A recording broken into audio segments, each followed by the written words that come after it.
portant à 21% de réduction d'émissions de gaz à effet de serre à l'horizon 2030. Lancer un programme visant à planter 1 milliard d'arbres à l'horizon 2023, élargir notre mix énergétique en combinant l'hydroélectricité, le solaire, la biomasse, etc. Le plan national stratégique de développement ainsi que les politiques publiques sectorielles qui en découlent se fondent sur cette vision. Par ailleurs, la protection des droits des communautés locales et des peuples autochtones est capitale. Nous nous engageons à en tenir compte dans notre stratégie d'industrialisation, d'investissements agricoles et dans la gouvernance forestière. La réorientation envisagée des productions agro-industrielles vers des zones savanicoles, c'est-à-dire hors des zones forestières et des tourbières, cristallise la volonté claire de mon pays à conserver les forêts des communautés locales et à garantir les droits des peuples autochtones. J'encourage les investissements structurants ainsi que les partenariats constructifs en direction des pays du bassin du Congo, dont la République démocratique du Congo représente les 60%. Mesdames et messieurs, pour clore mon propos, je voudrais souligner qu'outre l'urgente question de mobilisation des ressources adéquates, il faut joindre à cela plus de synergie d'action et de mutualisation de nos efforts à tous les niveaux. C'est dans cette perspective que la République démocratique du Congo approuve la déclaration de ce sommet et se trouve disposée à travailler en partenariat avec d'autres pays en vue d'atteindre les objectifs que nous nous sommes assignés. Je vous remercie. Merci. Merci, Monsieur le Président. Je vous remercie pour votre déclaration, non seulement au niveau de l'importance synergique avec l'énergie propre, l'industrialisation et la nécessité aussi de prendre en compte les peuples autochtones. J'aimerais demander maintenant au président du Gabon, et monsieur, vous pourriez aller aux lectures ici à gauche.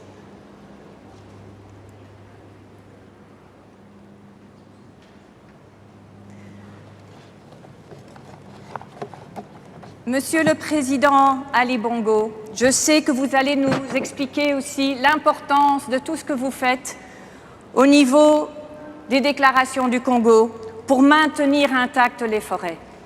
Encore un grand merci pour votre présence et tous vos objectifs pour protéger en fait vos forêts si chères. Merci.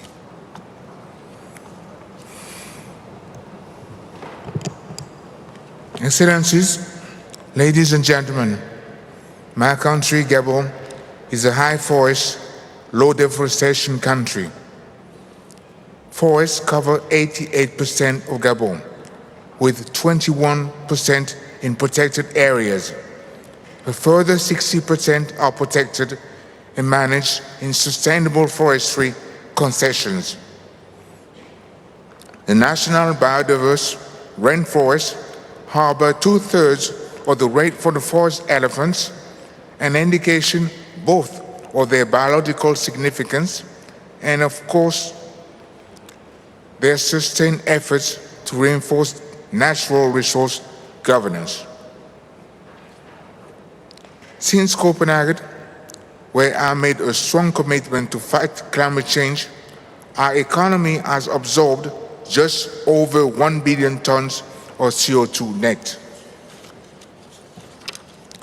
Managing forests, protecting our parks, monitoring our land for illegal logging and mining activity, and fighting organized crime and terrorist groups who plunder our natural resources is not easy. It requires constant vigilance, technical know-how, logistical capacity, sustainable funding, and, most importantly, courageous, dedicated, and courageable forest managers. In the absence of just one of these requirements, forests are progressively degraded and wildlife slaughtered. Excellencies, ladies and gentlemen, the Congo Basin is the heart and lungs of the African continent. We cannot win the battle against climate change unless we keep the Congo Basin forests standing.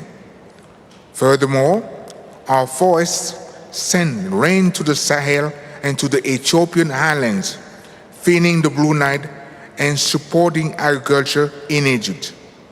They are critical to the stability both of the African continent and the world at large. Yet, the international community has consistently undervalued this critical ecosystem. Moreover, the developed world has plundered our forests, extracting logs that have been the foundation for thriving industry outside the African continent. When a log leaves the African continent, we receive less than 10% of the potential value and create just 10% of the jobs at source. For every job in Africa, there are 9 offshore. I see a sustainable forestry and timber processing industry as our best chance to transition from oil economy.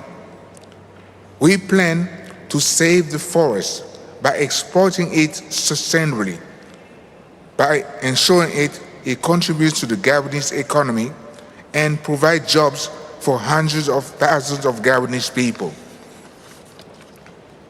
If we want our forests to survive, they must be valuable to our nation. I invite the world to come and invest responsibly in Gabon's timber economy. I urge the world to stand by our side in our efforts to protect and understand our forest ecosystems. I hope that together we can navigate the complex economy and political process underway here in Glasgow to fix an equitable carbon price for the net positive nations to encourage others to join our exclusive club. His Royal Highness, the Prince of Wales, speaking in Copenhagen in 2009, was kind enough to quote me as saying that the doors to the future are closing. IPCC tells us there is no valuable future without the tropical rainforest. It is my hope that Glasgow will mark a turning point and that together we will keep the forest standing and the door open for our children and their children. I thank you. Thank you very much. Thank you, President Bongo. We have heard your message loud and clear, both in terms of the role of countries who have continued to preserve their forests, also the economic role of the forest and of those communities that live within the forest and those that can benefit from the forest. This very important point is something that we will continue to build on in terms of the commitments that we have made to Indigenous people and to the importance of both decarbonizing our economies and also ensuring that we create the carbon sinks that we need. So now I would like to invite Prime Minister Johnson to join at the lectern once again for a few reflections on these striking commitments that you have heard and the importance. Thank you. Thank you again, Sandrine. And let me begin by thanking Joe, President Biden, for your fantastic commitment today, and also welcome the brilliant work that Presidents Bongo and Tshisekedi are doing to protect the Congo Basin. And I'm delighted to announce at this summit that the world is coming together around their effort, your effort, with at least $1.5 billion over the next 5 years to help protect the forests, peatlands and precious ecosystems of Central Africa. And this is part of a new global forest finance pledge of over, wait for it, of over $12 billion, amounting to the biggest collective commitment of public funds for forest and climate action in history. And I thank my friends and colleagues for for their leadership. And I say to everybody else here at this COP, let's end this great global chainsaw massacre by making conservation do what we know it can do, and that is deliver long-term sustainable jobs and growth as well. And today is not just a vital win in the struggle to contain global temperature increases, though obviously it's also a huge economic opportunity. And this is the long-term sustainable path to ending the loss of our forests, protecting our sacred biodiversity, and helping to keep alive the ambition of 1.5 degrees by the end of the century. The old poem goes, "Woodman, woodman, spare that tree. Touch not a single bough. In my youth it sheltered me, and I'll protect it now." And we should protect our forests not just out of gratitude for what they've done to protect us and in our youth, but for what they're going to do and to continue to do for our children and our grandchildren. And with their great green umbrageous canopy of leaves, they will not only help us to turn the tide in the fight against climate change, they will shelter the entire human race. Thank you all very much for what you're doing. Thank you very much, Prime Minister, and once again for very much demonstrating the excitement that we should be feeling today, both in terms of the Glasgow Declaration in protecting forests, but also the capital shifts that we are guaranteeing for the Congo Basin and also for other forests across the globe. I would like to now invite the Presidents of the United States, the Democratic Republic of Congo, and Gabon to leave the stage towards the left. Thank you again, gentlemen, for your incredible leadership in the protection of forests.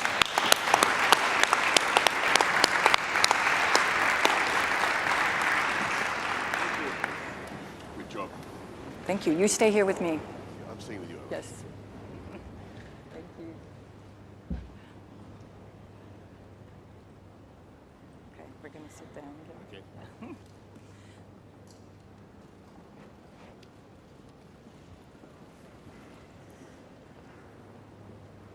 We are now transitioning to the very important role of philanthropy, of the private sector, and of investments that need to be coupled with public sector declarations.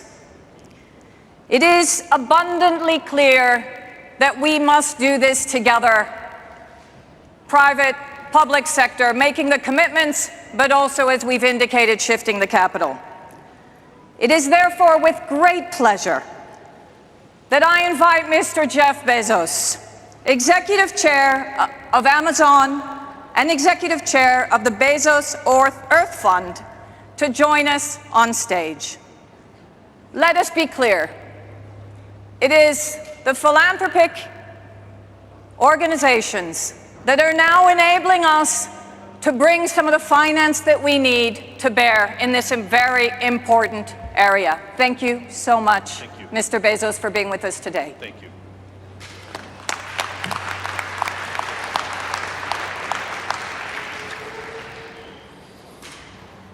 Thank you, Prime Minister, Your Excellencies, ladies and gentlemen. Let me commend you, Prime Minister Johnson, for placing nature firmly on the agenda at COP26. Nature provides all the food we eat, the water we drink, and the oxygen we breathe. It gives us life. It is beautiful, but it is also fragile. I was reminded of this in July when I went into space with Blue Origin. I was told that seeing the Earth from space changes the lens through which you view the world. But I was not prepared for just how much that would be true. Looking back at Earth from up there, the atmosphere seems so thin, the world so finite and so fragile. Now, in this critical year, and what we all know is the decisive decade, We must all stand together to protect our world. Climate change gives us a powerful reason to invest in nature. Each year, forests and landscapes absorb 11 billion tons of CO2 from the atmosphere, helping to slow climate change. As we destroy nature, we reverse this process. Cut down a forest, destroy the mangroves, pave over the prairies, and instead of sequestering carbon, we emit it. In too many parts of the world, nature is already flipping from a carbon sink to a carbon source. This is a profound and urgent danger to us all. That's why last month in New York, 9 philanthropic organizations announced an additional $5 billion to support the goal of 30 by 30, to protect 30% of all land and sea by 2030. I was honored to be a part of this with a $1 billion pledge from the Bezos Earth Fund. And today, I'm pleased to announce a $2 billion pledge allocated directly to restoring nature and transforming food systems. This is part of the Bezos Earth Fund's $10 billion commitment to fight climate change, enhance nature, and advance environmental justice and economic opportunity. Together, this $3 billion in pledges will drive a new threefold nature agenda for the Bezos Earth Fund, focused simultaneously on conservation, restoration, and food transformation. We must conserve what we still have. We must restore what we've lost. And we must grow what we need to live without degrading the planet for future generations to come. In the atmosphere, molecules of carbon dioxide cause climate change and risk destroying life as we know it. But bring that carbon back down to Earth through the magic of photosynthesis into trees, plants, crops, and soil, and this brings life and vitality. Today, 2/3 of the land in Africa is degraded, but this can be reversed. Restoration can improve soil fertility, raise yields, and improve food security, make water more reliable, create jobs, and boost economic growth, while also sequestering carbon. Continent-wide initiatives like Africa 100 and the Great Green Wall offer significant hope. They must now be scaled up. Ahead of COP27 next year, the Bezos Earth Fund would be eager to participate in a concerted strategy led by African nations to seriously and effectively ramp up support for restoration on the continent. However, we cannot rely only on governments, NGOs, and philanthropies to solve the climate crisis. The private sector must also play its part to reduce carbon emissions. Companies need to take leadership positions. Amazon has co-founded the Climate Pledge with Christiane Figueres and set a goal to reach net zero carbon by 2040, 10 years ahead of the Paris Agreement goals. As part of this pledge, Amazon aims to power all its operations with 100% renewable energy by 2025 and is working to convert its delivery fleet to electric vehicles. Amazon is inviting other companies to join the Climate Pledge, and more than 200 have to date. Companies can also lead the way on nature-based solutions. Over the past 6 months, Amazon partnered with leading countries committed to protecting the tropical forests and their tropical forests, and the governments of Norway, the UK, and the US to mobilize an unprecedented level of funding to fight tropical deforestation through an initiative called the Leaf Coalition. Amazon has committed significant financial support for LEAF, and the coalition will be signing letters of intent with governments that are ready to receive support. More details will be shared in the next session. Let me be clear. When people hanker for the good old days and glamorize the past, they are almost always wrong. By almost all metrics, life is much better today than it was in the past. Global poverty rates are lower, infant mortality and life expectancies are better, and education rates are higher. But there is a notable exception. The natural world is not better today than it was 500 years ago, when we enjoyed unspoiled forests, clean rivers, and the pristine air of the pre-industrial world. This is an unacceptable anomaly, and it's one we can reverse. The question is simple. Will we in this room work together, do the hard work together, to gift our children and grandchildren an improving natural world? I know the answer is yes, and I look forward to working with all of you on this important and rewarding journey. Thank you.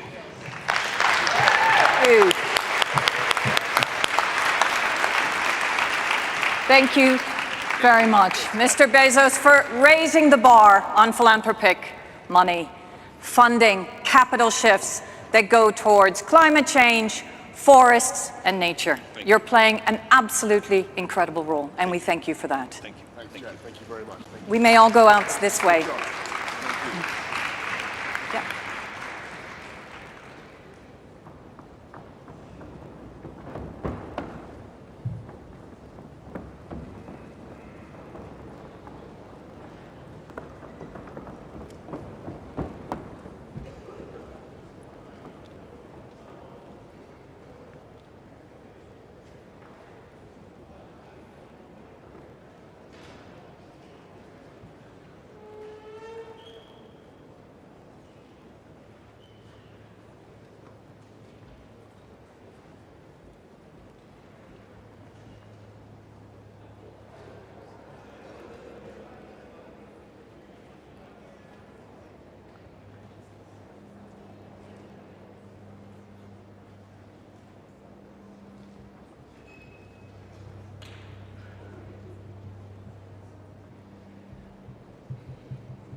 Your Excellencies and distinguished leaders, I come from Kenya, and that's the place I call it home.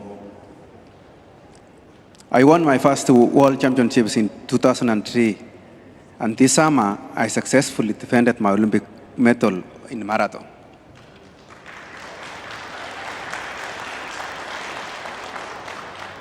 I am lucky to say I have a long career.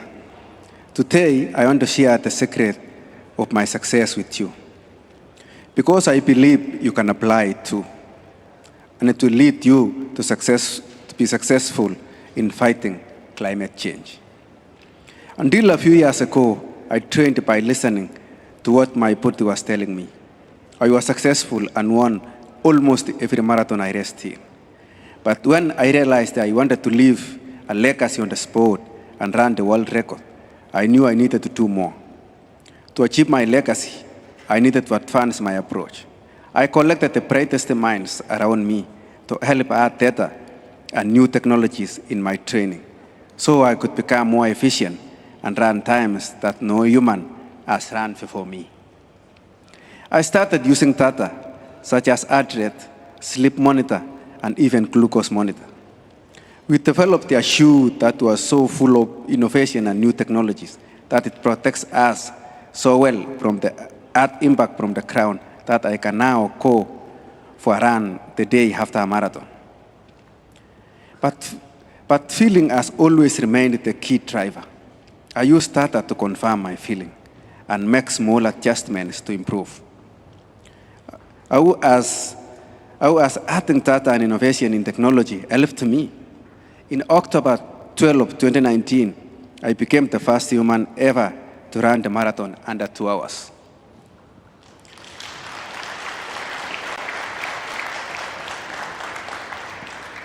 Something that was not thought possible until at least the year 2025. We are here today to speak about climate change.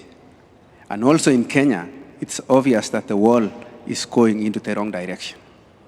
In Kenya, we live close to the equator, so there are no seasons. We only have periods in the year that we call the long rains, the short rains. But the rains haven't been the same for a while now. They often hardly bring any water, or sometimes they flood our farm fields, ruining all the crops. When I look to our world, I see the same metaphor as I see my career. There are Western countries who are so advanced with data and innovation, but whom are further removed from that initial feeling for the climate. Whereby in Africa, we feel so closely. What's changing? But don't adequately use data and innovation to make an impact. Today, I urge all of us to bring our worlds together, whereby we can combine our unique skills of staying connected to our feeling added by the strengths of data and technical innovations. I know the success this combination can bring, and I know we will have a bright future if we can succeed in working together. The planet is in our dear hands. We have the will, we have the knowledge, we have the expertise, and we have the resources to change it. As the saying goes this way, in Canada, in a nursery school in Canada, it's written, the first time to plant a tree was 25 years ago. But the best and the great time to talk and act on climate change is today. Let us act. I thank you all.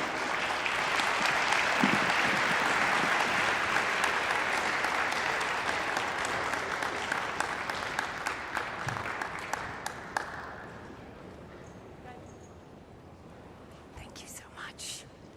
No, I'm good. Thank you. What an incredible treat to have a double Olympic gold medal winner give us his vision of the importance of forests. Can we have a loud round of applause? The way in which we protect our forests is a symbol of the protection of so many people.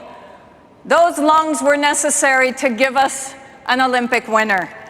And now I would like to pass on to the next session. If we can match Kipchoge's marathon race in the way in which we dedicate ourselves to force, and I think this session will be another very inspiring call to action. Our next agenda item is going to highlight the potential to scale up carbon finance, to support efforts for the protection of forests, but also, very importantly, to halt and reverse forest loss. Can I please call to the stage Alan Jope, CEO of the incredible company Unilever, Jennifer Tauli Corpus from Niatero, His Excellency Sir Bahadur Dubba, Prime Minister of Nepal, and a very special moderator for this session, Tarja Badegashin. Thank you.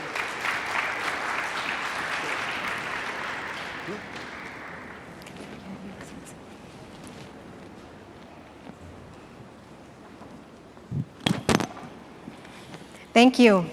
I'm really excited to host today's session. In this session, we will learn about the LEAF Coalition. LEAF stands for Lowering Emissions by Accelerating Forest Finance. Launched at the Earth Day Climate Summit in April this year, the LEAF Coalition is a major new public-private market-based effort to protect tropical forests.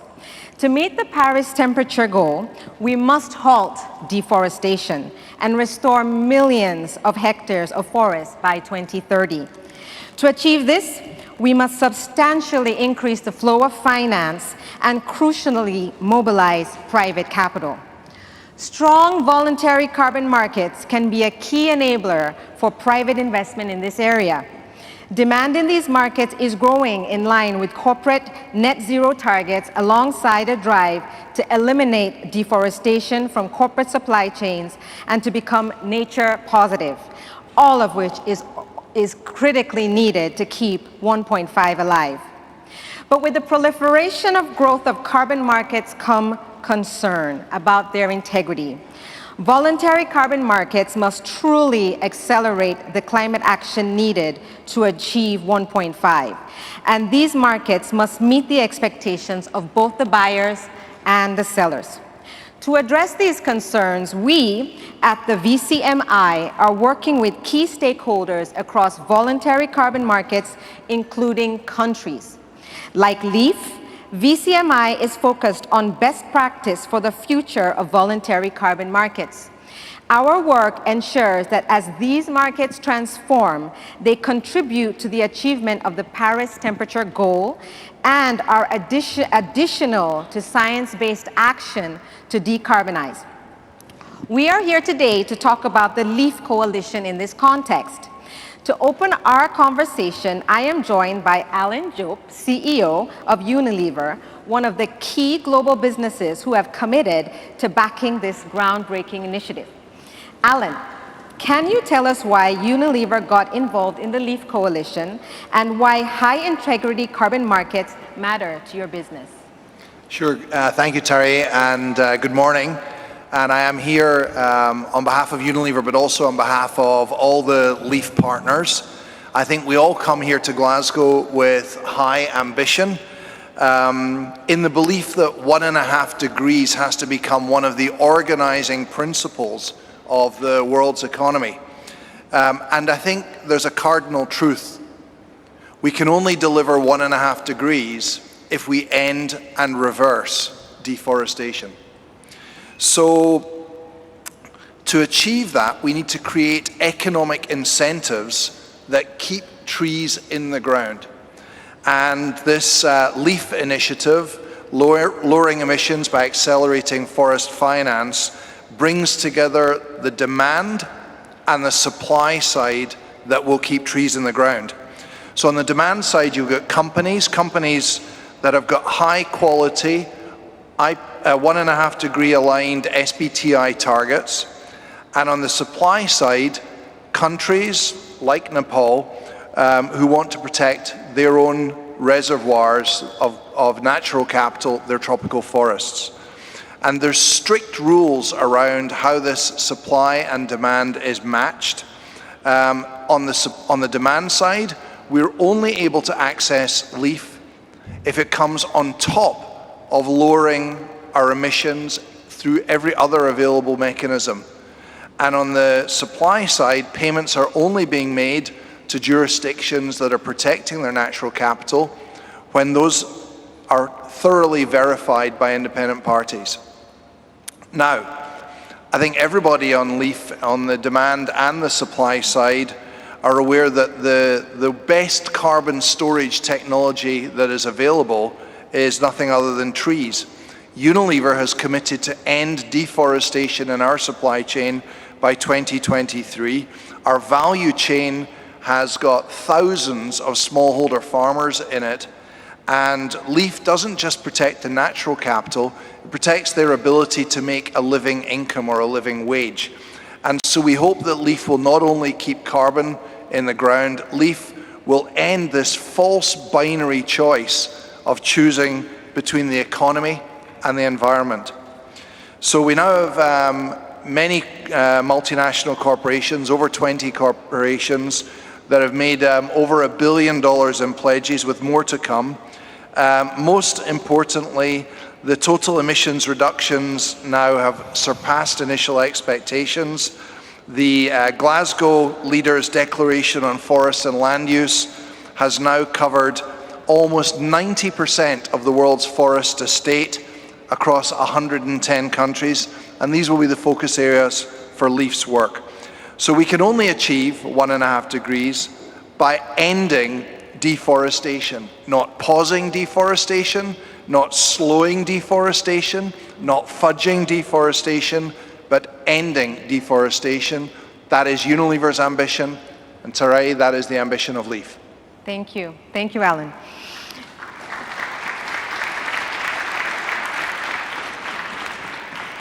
So Jing, you are the global policy and advocacy lead for Niatero, which works with indigenous peoples and local communities, helping them protect their lands and waters. And I, as a Nigerian who grew up in the Niger Delta, a region with one of the world's tropical forest systems juxtaposed on fossil-based extractive sectors, we have seen how delicate the nexus is between local community, capital, and the environment. How could carbon markets work well for those most affected, indigenous people and local communities? Thank you, Iyaman Taria, for the question. Gawis ay agaw yu amin, sakun si Jing, nagapuak at busaw, isnan bilbilig, isnan Pilipinas. Kagagasing ko ay maki, gaggag ay kanda kayo, idwani. I'm just greeting you in my indigenous language, the language of my ancestors from the mountains of Busao Mountain Province in the Philippines. And indigenous peoples, as you know, as Hindu has said earlier, have contributed the least to climate change, and yet we stand to suffer the most from its effects because of our close relationship with nature. We've heard the statistics. Although we are only 5% of the global population, our territories harbor 80% of the remaining biodiversity. We also have 22% of the above ground carbon in our forests. This has been confirmed by intergovernmental science panels. They have recognized that indigenous peoples have been doing a good job related to biodiversity conservation and carbon sequestration.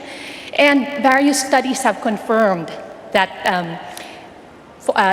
protection and recognition of tenure of indigenous peoples is the most efficient and effective way to protect the environment. So my organization, Niatero, recognizes the important role that indigenous peoples play in protecting the planet. We believe that where indigenous peoples are thriving, nature and ecosystems thrive as well. This is why we concentrate our work in supporting place-anchored peoples who maintain spiritual and reciprocal relationships with nature. We respect their self-determined visions of how their ecosystems should be maintained, and we also recognize and strengthen their governance so that they are able to carry out what they have been doing since time immemorial. Our partners believe that ocean is kin and that all beings within their ecosystems should be honored and are relatives. So voluntary carbon markets and the LEAF Coalition in particular, with its recognition of the Cancun safeguards, needs to honor this relationship and this spirituality and reciprocity. Therefore, jurisdictions that apply for LEAF must ensure that free, prior, and informed consent of indigenous peoples is sought and obtained before their territories can be included. And as we wait for Article 6 negotiations to be concluded, it is important for the voluntary carbon markets to show the way, to engage indigenous peoples as full partners, and to leverage what indigenous peoples have been doing since time immemorial, so that we reach the goals of the Paris Agreement as well as the UNFCCC. Thank you. Thank you, Jing.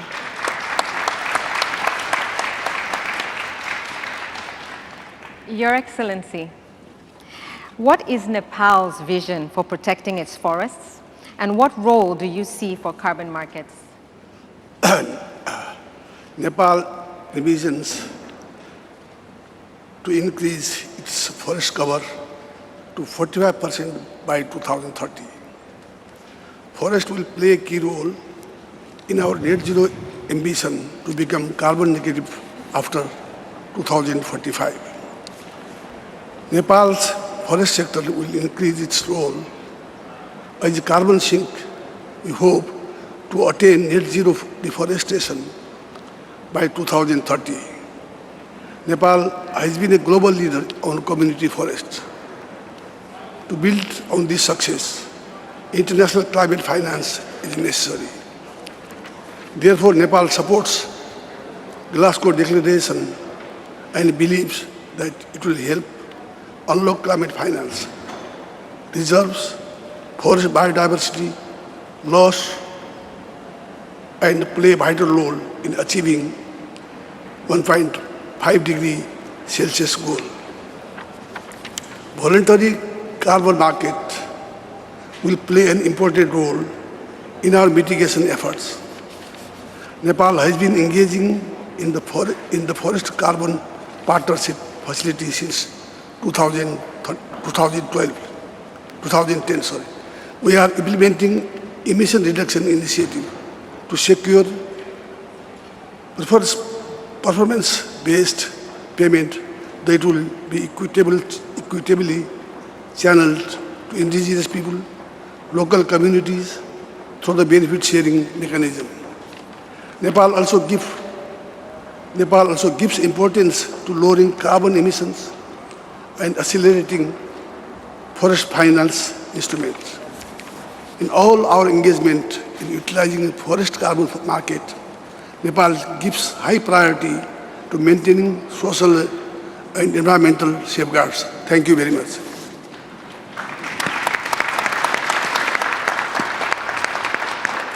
Thank you. Thank you, Your Excellency.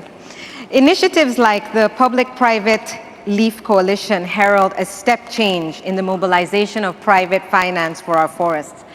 Today's announcement that the LEAF Coalition has met its $1 billion target to mobilize finance for the protection of forests is a huge achievement.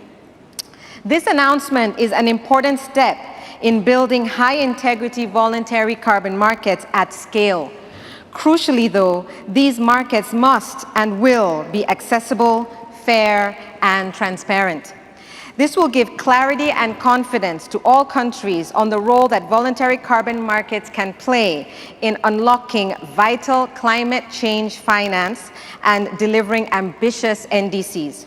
Most importantly, they'll be used by buyers in addition to ambitious science-based decarbonization and not as an alternative. It's our role at the VCMI to raise the bar across the market, enabling a level playing field in which all buyers are clear in the role that high-integrity voluntary carbon markets can play in keeping 1.5 alive. Further details on the LEAF Coalition will be presented by governments, forest countries, and corporate participants during the course of the week, including Finance Day and at the high-level events hosted by the US on the 3rd and the Nordic Pavilion on the 5th. Thank you very much for listening.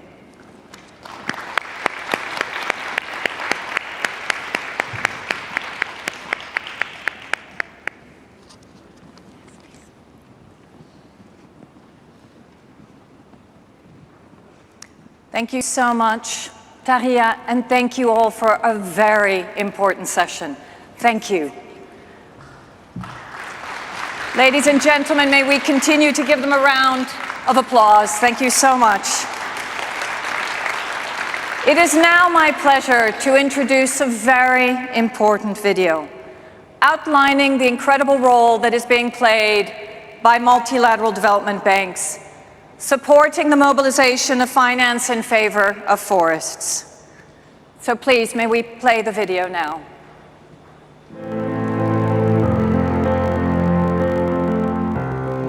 The Asian Development Bank recognizes that protecting nature is essential to addressing climate change and building prosperity for all. We endorse this common agenda to mainstream nature across our operations. Without nature, we have no life. Without life, we have no people. Without people, we have no planet. Let us save nature, people, and the planet. Let us give back to nature, for nature preserves all of us. Thank you very much. On behalf of the Asian Infrastructure Investment Bank, I'm pleased to endorse the joint statement of MDBs on nature, people, and planet, launched at COP26 today. In financing infrastructure for tomorrow, AIIB prioritizes green infrastructure, including integration of nature-based solutions to support economic development in Asia and beyond. I am Jean Leon, President of the Caribbean Development Bank. It gives me great pleasure to fully support the MDB joint statement on nature, people, and planet. We commit to work diligently with our borrowing member countries to invest in nature-based solutions for enhancing resilience and promoting sustainable livelihoods. Nature is at the foundation of our civilization. In the past 30 years, EBRD has set environmental protection as a key priority. With this statement on nature, people, and planet, we commit to do more to preserve our collective natural capital. The European Investment Bank endorses the commitments on nature made in the joint statement, which will necessitate the convergence of our respective climate and biodiversity agendas in order to effectively respond to the two planetary emergencies. EIB stands ready to partner globally to make it happen. Assalamu alaikum. On behalf of the Islamic Development Bank, it is my pleasure to endorse the joint MDB statement on nature, people, and planet.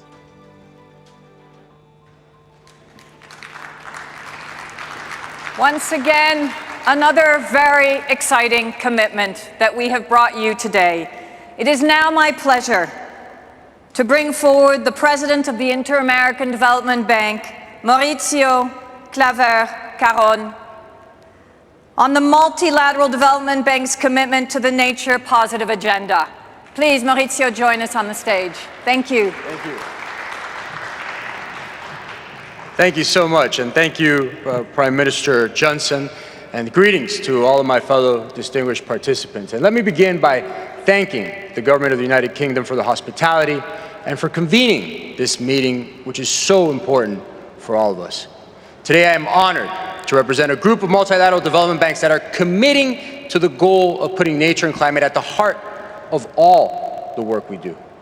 The banks signing today represent the leading edge of development assistance, and they include my own, the Inter-American Development Bank, the African Development Bank, the Asian Development Bank, the Asian Infrastructure Investment Bank, the Caribbean Development Bank, the European Bank for Reconstruction and Development, the European Investment Bank, the Islamic Development Bank, and of course, the World Bank Group. When the United Kingdom approached the IDB to lead the work in negotiating this joint statement on nature, people, and the planet, which we're endorsing today, it was really an important acknowledgement of two key points. First, that Latin America and the Caribbean plays a crucial role within the global imperative for bold action on climate change and nature. And second, it was an acknowledgement that the leaders hosting us today recognize the need to move from pledges to action, as we heard my friends President Duque and Prime Minister Motley so eloquently say on this stage. Most IDB countries are not major contributors to climate change, but more importantly, we're the biggest proponents of action to address it. Latin America and the Caribbean is both among the world's most biodiverse regions and the most at risk to climate impacts. And the ramifications of rising temperatures and the degradation of nature in our countries spill well beyond our borders. What happens in Latin America and the Caribbean affects the entire world.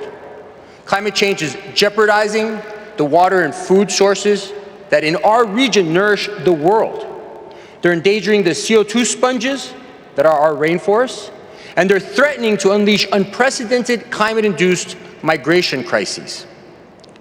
Now, in recognizing this as an existential threat, all of us must be clear about the concrete actions required to protect Latin America, the Caribbean, and such, henceforth, the entire planet. Also, today serves as an acknowledgement of the IDB, of the Inter-American Development Bank's work.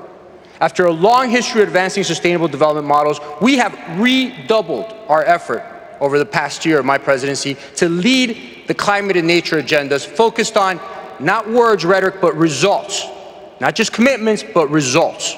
And that's precisely why action on climate change and biodiversity is enshrined at the core of our plan for the sustainable recovery and growth of Latin America and the Caribbean, what we call Vision 2025. For our region, as is the rest of the world, natural capital must be treated as the cornerstone of post-pandemic recovery, of an opportunity for a new era of sustainable, inclusive growth. And it's a fact that by protecting irreplaceable ecosystem services, we can create jobs, we can generate income, we can mobilize the private sector investment that is frankly essential to our hopes for a climate positive future. It's a win-win-win. So we must acknowledge that every $1 million in nature-based investments creates more than 10 times the number of jobs that the equivalent would do of investment in fossil fuels. Again, it's a win-win. It's not a zero-sum game. Furthermore, we must leverage innovative financial tools and partnerships. We must generate bankable projects and tap into new resources to turn those statements into actions. And that's our goal. With today's signing, the MDBs are committing to further mainstream nature in our operations and in our strategies. And doing so is going to lead to more nature finance and more projects and instruments to reverse nature loss and promote the protection, restoration, and the sustainable use of resources. We affirm our goal to promote green financing tools and to build an understanding of dependencies in nature and the financial risks that are posed by nature loss. For the countries we serve in Latin America and the Caribbean, we are redoubling our pledges to help them develop policies, investment frameworks, and agreements that better value natural assets while also advancing climate goals. But we have to work together, including to support nature-based solutions within the nationally determined contributions and long-term strategies, such as the one, for example, that the IDB in France recently helped Colombia launch just here at COP26 yesterday. Today's MDB statement also underscores our goal to increasingly mobilize private finance for investments in nature. We at the IDB, we have an action plan to push well past Paris alignment and to help our countries do the same. In fact, our institution is taking the most aggressive approach in its 6-decade history on all of these fronts, from our growing Amazon initiative that emphasizes the bioeconomy, to blended finance models and accelerators that promote bio-businesses, and this is really exciting, to a new natural capital asset class, which we just listed on the Natural and the New York Stock Exchange, that's going to break all the old paradigms by rewarding countries and companies for nature positive management. I get so excited I almost break the mic. And so anyway, like everyone here listening, I'm hopeful that this year's COP, that here, the international community is not only going to be signing names to goals or make yet another commitment, but instead that we're agreeing to take concrete and ambitious steps to realize the development potential of green and nature in recovery. And that's the message from the group of multilateral development banks here today. And the message is we must truly use our important commitments on nature and climate as catalysts for emboldened action and a new way of operating. So I, along with my colleagues, am proud to endorse this statement and to continue working with all the MDBs to realize ambitious results. Thank you very much. Thank you.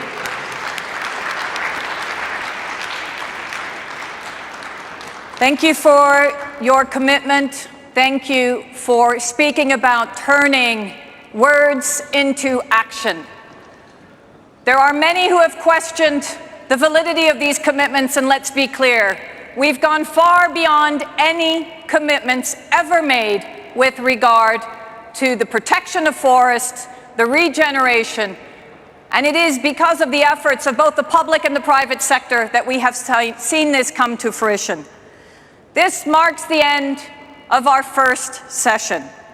I would now like to invite the world leaders who are here to go to the VIP room for a family photo. Those of you who would like to stay during the break, and I urge you not to leave, you will see that we will play a video with some leaders that you will never potentially have believed would come behind, once again, this Glasgow Declaration. The point is, we now have more than 110 leaders that have signed, and some of those leaders will be here in this video. So I urge you to stay. Those of you who will be joining us, please join us again at 11:20 sharp, where we will open also with His Royal Highness, the Prince of Wales. Thank you, distinguished guests, for your attention.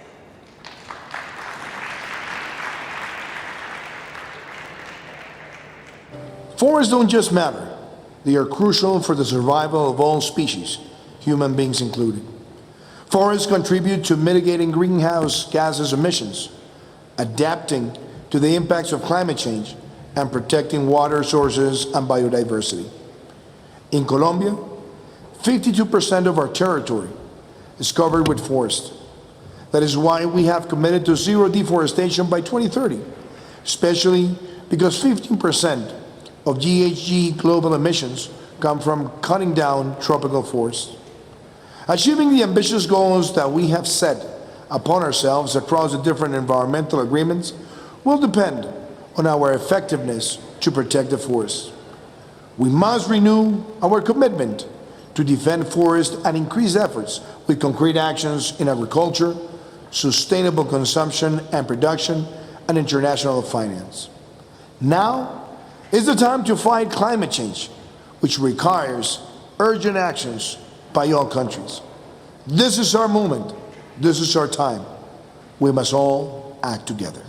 Уважаемый господин премьер-министр, дамы и господа, рад возможности приветствовать участников заседания по вопросам управления лесным хозяйством и землепользованием. Убежден, сохранение лесов и других природных экосистем является одной из ключевых составляющих международных усилий по решению проблемы глобального потепления, сокращения эмиссии парниковых газов.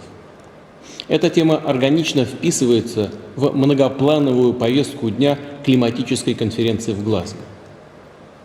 Поставив задачу построения углеродно-нейтральной экономики не позднее 2060 года, Россия опирается в том числе и на уникальный ресурс имеющихся у нас лесных экосистем.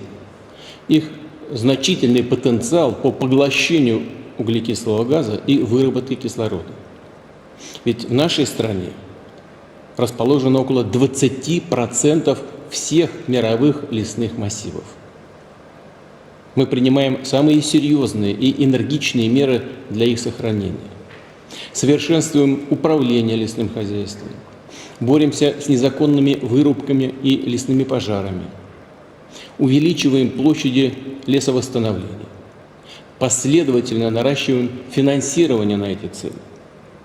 Россия поддерживает предложенный к утверждению на сегодняшнем заседании проект совместной декларации по лесам и землепользованию. Рассчитываем, что ее реализация будет стимулировать более тесное партнерство всех заинтересованных государств в деле сбережения лесов. Это, несомненно, послужит достижению целей Парижского соглашения по снижению содержания углекислого газа в атмосфере. Хотел бы пожелать всем нам успехов на этом пути и всего самого доброго. Благодарю вас за внимание. Florestas são importantes para mim porque cobrem mais de 60% do meu país. São fonte de saúde e vida e abrigam as maiores riquezas naturais e a maior biodiversidade do planeta. Assumimos o compromisso de eliminar o desmatamento ilegal até 2030. Faço um chamado a todos os países para que ajude a defender todas as florestas, inclusive com recursos adequados, em benefício de todos. Forests matter to me because Canada is the third most forested country in the world. La nature fait partie de notre identité. Canada is working to protect 30% of our lands and oceans by 2030. We're planting 2 billion trees. We're protecting and restoring wetlands, grasslands, and peatlands. And we're supporting indigenous-led conservation and guardian programs. Ensemble, luttons contre les changements climatiques et la crise de la nature. El Perú cuenta con 72 millones de hectáreas de bosques naturales. En el 56% de nuestro territorio se encuentran los pueblos indígenas que conviven con una flora y fauna mega diversa de la que viven y de la que los protegen ellos mismos. Por ello, el Perú apoya la Declaración de Glasgow sobre los bosques, en tanto expresa nuestro compromiso en materia de conservación y uso sostenible de nuestra Amazonía en el contexto del cambio climático y la lucha contra la deforestación. Les forêts et les tourbières du bassin du Congo, qui séquestrent la plus importante réserve de carbone au monde, constituent désormais la vanne d'aération essentielle et l'ultime bouclier écologique au service de l'Afrique et de l'humanité entière. Mon pays, la République du Congo, qui œuvre aux côtés d'autres États frères à la préservation et à la gestion durable de ces écosystèmes forestiers, en appelle à la solidarité agissante des partenaires techniques et financiers, ainsi qu'au respect des engagements pris dans le cadre de l'accord de Paris à l'effet de préserver durablement ce patrimoine commun. Hello all. Papua New Guinea is home to 6 to 7% of world's biodiversity and the third largest tropical rainforest of the world, the lungs of the earth. The world needs oxygen. We need biodiversity for world's healing. We need our oceans to be healthy and pollution-free. And as the current chair of the Coalition for the Rainforest Nations, we stand committed to contributing to and ensuring that we keep the Paris Agreement goal alive and achievable. We believe that mobilizing resources and forging partnerships is key to the actions that we have to undertake domestically to implement the Paris Agreement beyond Glasgow. We are committed to protecting our forests and be the leader in ensuring the immense amount of carbon cleansing forest is intake for our future generation. Thank you and God bless you all. Forests matter to me because they have the best technology we have for removing CO2 from the atmosphere and storing carbon. They also provide priceless ecosystem services. We must all work together to find ways to keep them standing. Dear Excellencies, forests matter. Our mere survival depends on them. In Costa Rica, we have committed in our enhanced NDC to bring deforestation of old-growth forests to zero by 2030 and to maintain at least 60% of our country with forest cover. We urgently need to acknowledge the importance of forests and increase their protection, as it will be key to tackle the crisis of climate change, biodiversity loss, and land degradation. I foresee a future where people and forests coexist harmoniously. This is not only possible, but necessary. Thank you. Forests matter to us as it is at the center of our livelihood and climate resilience. Nepal's community forest is recognized globally as an inclusive and effective way for conservation and implementing climate change mitigations. Our climate commitment to maintain 45% of forest cover can enhance the sink of emissions and with additional measures make Nepal a carbon neutral nation. Participation in this declaration reforms Nepal's commitment to the global cause for protecting and restoring our forests that are critical to tackling the climate crisis. Thank you. Forests matter to me personally. In fact, I make many of my decisions and thinking while walking in the Oslo forest. So not only do we need good policy decisions for forests, we also need forests for good policy decisions. That is why I am pleased to join the Glasgow Leaders' Declaration. Keeping 1.5 degrees alive gives us no choice. We have to halt and reverse global forest loss this decade. Notre planète fait l'objet de mutations inquiétantes dues aux effets du changement climatique. La République démocratique du Congo, mon pays, avec son massif forestier, ses tourbières, ses ressources en eau et en minerais stratégiques, se présente comme un pays solution à la crise climatique. C'est pourquoi j'appelle les leaders et décideurs du monde entier à agir ensemble, main dans la main, afin que nous préservions ce patrimoine naturel essentiel à la survie de l'humanité. Australia is the only nation in the world with a continent all to ourselves. There's a vastness and a wonder about our land, from wide dry open plains to the lush rainforests. The landscape and its beauty is part of who we are as a people, as it has been for our Indigenous Australians for thousands of years. Forests matter to Australia and Australians. They are sources of life as well as livelihoods here and around the world. So we must care for them and we must sustain them. By supporting this declaration today in Glasgow, Australia commits to working collectively to ensure there is no net loss of forests around the world. I understand the different circumstances we all face, but I want to affirm today that Australia is committed to reducing deforestation. Our forests are part of our pact with future generations, and we'll lead by example through our cooperative international work program. We will work with partners to combat illegal logging and promote the sustainable use of forests. Our forests and forest products can play a vital role in meeting our global climate challenges through the carbon they capture and store. And they matter to all of us as individuals too. Indeed, Sir David Attenborough puts it, when humankind as a whole is in a position to give back to nature as much as we take and repay some of our debt, well, we'll be able to lead more balanced lives. So Australia is pleased to join this global effort to promote the sustainable management of forests. Forests matter to Austria because they are an essential part of Austria's biodiversity, our history, of our sense of home, in German, Heimat. Almost half of the surface of Austria is covered by forests.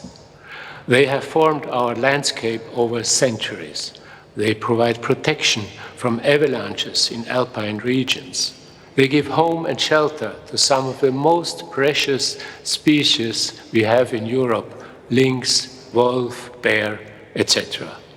Forests are indispensable for our well-being and our future. Let's work on keeping it that way. En el marco de esta conferencia de las Naciones Unidas sobre el cambio climático del 2021, en la que hemos sido invitados a unirnos a la Declaración de Bosques y Uso de la Tierra, quiero destacar que Uruguay otorga una gran importancia a los bosques, porque son fundamentales para la vida en la tierra, capturan carbono, conservan la biodiversidad, proveen sombra y abrigo, alimentos y medicinas. Son esenciales para nuestras costas, para la producción agropecuaria, para la calidad del agua y de nuestros suelos. Nuestros bosques nativos constituyen tanto a la adaptación necesaria para hacer frente al cambio climático como a la reducción de emisiones de gases de efecto invernadero, en consonancia con los objetivos del Acuerdo de París. Es por ello que Uruguay se compromete a continuar una gestión forestal que promueva a la protección, conservación, restauración y manejo sostenible de sus bosques nativos. Forests matter to me because they give life and beauty to our planet and people. They provide air, water, food, shelter, energy, jobs, but also joy, peace of mind, and inspiration. They are our lungs. They are the home of diversity. We need to keep the 1.5 degrees goal within reach, and we know this can only be done by halting and reversing deforestation. Belgium will spare no efforts and will continue to increase its climate finance and invest it in actions for forests, particularly with our friends and partners in Africa. Protecting the forest matters. It matters to Chile and it matters to the whole world. The forests matter because they are one of the most important carbon sinks that we have at our disposal. And we need them today more than ever. That's why in Chile, we have nearly 21% of our territory under some form of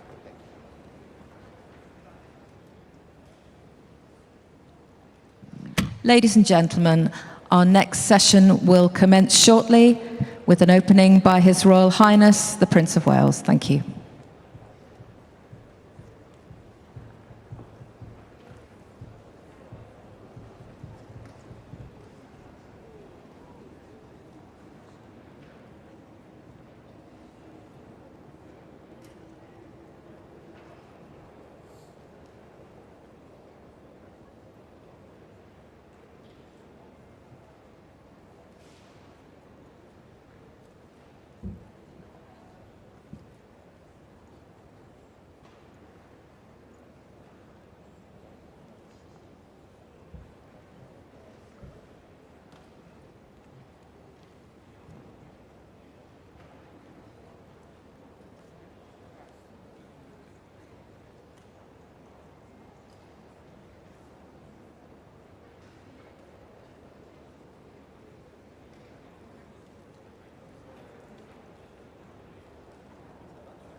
someone who needs no introduction, as this is the man that put forests and nature on the map, not only in this country, but across the globe. Your Royal Highness, we are so happy to have you here.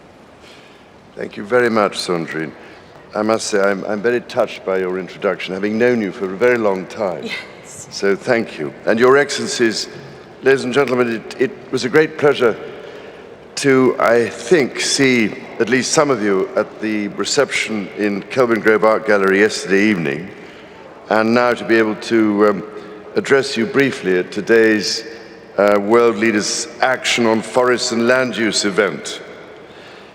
This second session of the Action on Forests and Land Use event is absolutely vital, and I hope I don't need to tell you this, because it is here that we will explore together the scale of the systemic shifts that need to happen really urgently if the world is to succeed in delivering a positive future for nature and people alike.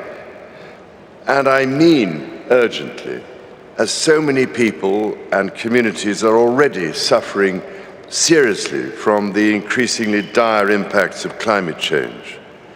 We also have to act before the hydrological cycle breaks down altogether. Now that we know what the problem is, and having done our best to test the world to destruction in the meantime, we simply must talk about the solutions and the actions we can start making and start taking today. The first action I would suggest is to re-engineer the world's financial and economic system to disincentivize deforestation and reward countries and communities for the protection of their forests and the pursuit of a forest-positive economy. We will hear from leaders in the financial sector with ambitious plans to achieve this goal. After all, if we are to restore the critical balance between people and planet, we need to protect, restore, and invest in nature. Investment in natural capital, including fostering more species-rich systems rather than sterile monocultures, can support productive and resilient agriculture, forestry, and aquaculture, while avoiding the pitfalls of climate change, land degradation, resource depletion, pollution, and insect decline. Here, the 30 by 30 biodiversity target is truly critical.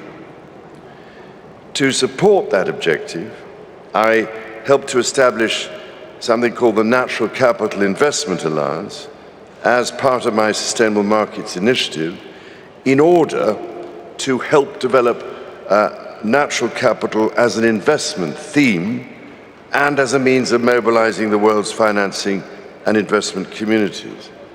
But I believe you'll be discussing the details behind the NCIA after I have left here. The second action the world needs as a real matter of priority and justice is to safeguard and honor the rights of indigenous peoples and local communities who depend on the forests for their lives and livelihoods, and who are themselves wise and experienced custodians. In fact, I'm wearing what I'd been given earlier when I met them, and this one comes from Ecuador. The virtuous circle of nature is something the world's indigenous peoples hold sacred and understand only too well, and is why we should listen to and learn from their profound intuitive wisdom. By contrast, we seem to have lost that vital sixth sense which should have prevented us from abusing nature in the first place. Today, though, we will hear from forest leaders and donors committed to fulfilling this promise. We thank those leaders for their bravery, their courage, and their commitment to protect their forests and the rich biodiversity that exists within them, despite all the dangers and obstacles placed in their way. The third important action we need to take is the implementation of an accelerated and serious global shift in how we produce and consume goods, decoupling this production and consumption from further loss of forests and other vital ecosystems. I'm therefore delighted we will be joined by leaders committed to shifting to new and more sustainable practices in this area. There is every hope that we can build a more circular, resilient economy, which is better for people as well as for the forests on which we all depend.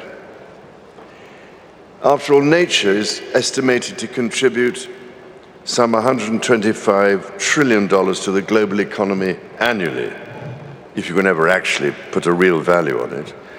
And everything we use, produce, and purchase ultimately has been created from nature's inputs.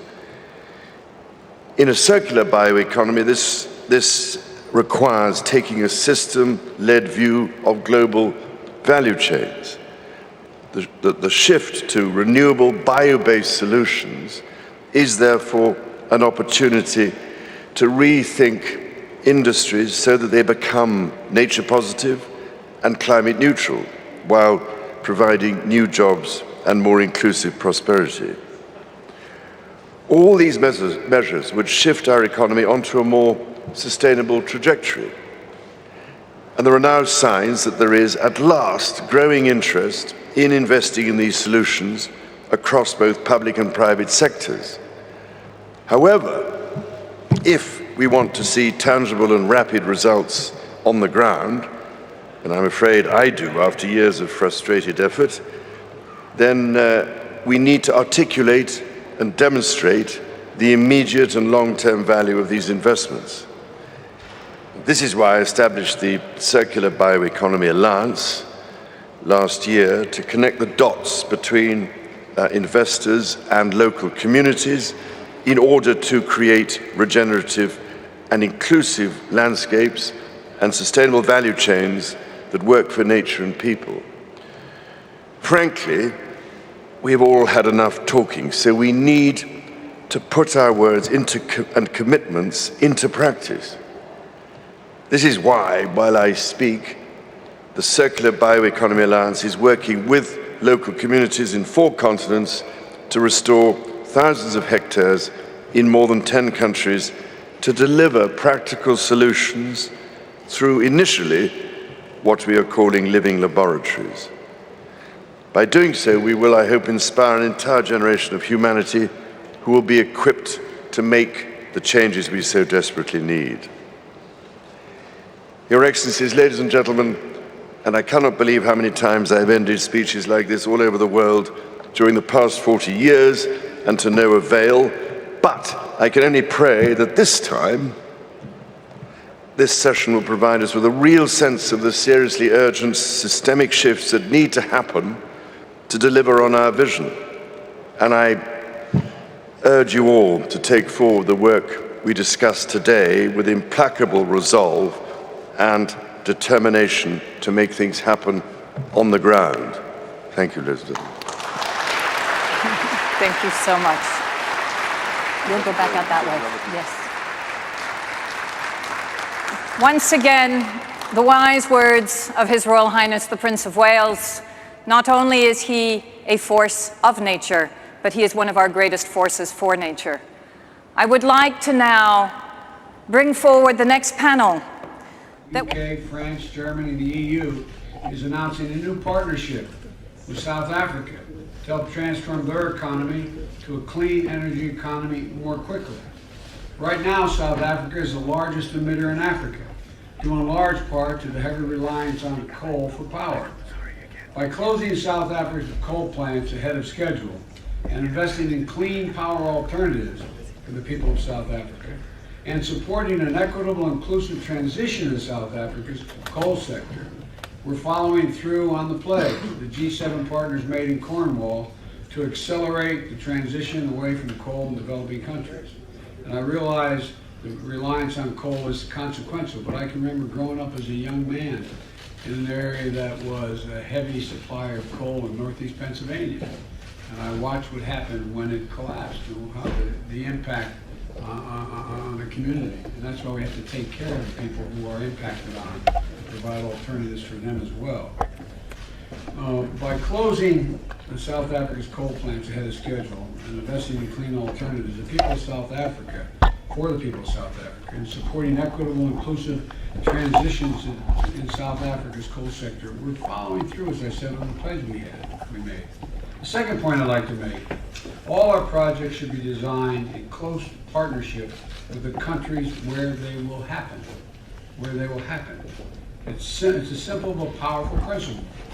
Projects will only be successful, in my view, when there is buy-in, input, and engagement from the communities they're intended to help and impact. I learned that yesterday from Barbados. Actually, I think I knew it ahead of time, but you made a really very compelling speech yesterday. Local governments, labor, and civil society should be engaged from the very start to make sure the benefits to the community are equitable and are immediate. Thirdly, the Build Back Better World project should be high quality and high standards. What does that mean in practice? Well, it means whenever there's something to purchase or someone to hire, we'll use transparent and competitive processes that safeguard against corruption. It means we'll provide affordable financing so local taxpayers aren't stuck with a big bill they can't pay down the line. It means environmental planning to reduce the risk of damaging the ecosystem and increase the resilience to climate change. And fourthly, partnership is essential. To reach net zero by 2050, we're going to need to mobilize trillions of dollars, as our friends at the end of the table know, trillions of dollars in financing to harness both private and public sector resources. I met with some of these private sector suppliers earlier today. I think it's within our capacity to do that, led by the men at the end of the table, and harness both private and public sector resources. So I look forward to working with the World Bank President, David Malpass, and Mark Carney, who's now with the UN, about how to mobilize the private sector and international finance institutions to help build a pipeline of projects that we can invest in but can be counted on and planned for and be done in regular order. And finally, as you keep hearing me say, and I apologize, building out our climate infrastructure can and should help drive a sustainable economic recovery. From the first meeting we had, I apologize for the repetition, but I look at climate and dealing with climate change, and I see jobs. Good jobs, economic development, and movement. That's what I see. And finally, you keep hearing me say it, but building out the climate and infrastructure should drive sustainable economic recovery. It can spur the creation of those good jobs in the developing world just like it can in the developed world. Our global transition to a net zero economy is predicated on 30 million new jobs worldwide by 2030. 30 million new jobs, good paying jobs. So this climate crisis is an enormous opportunity. It's about jobs. It's about building the industries of the future. It's about making sure everyone shares in the benefits of an equitable and sustainable green recovery.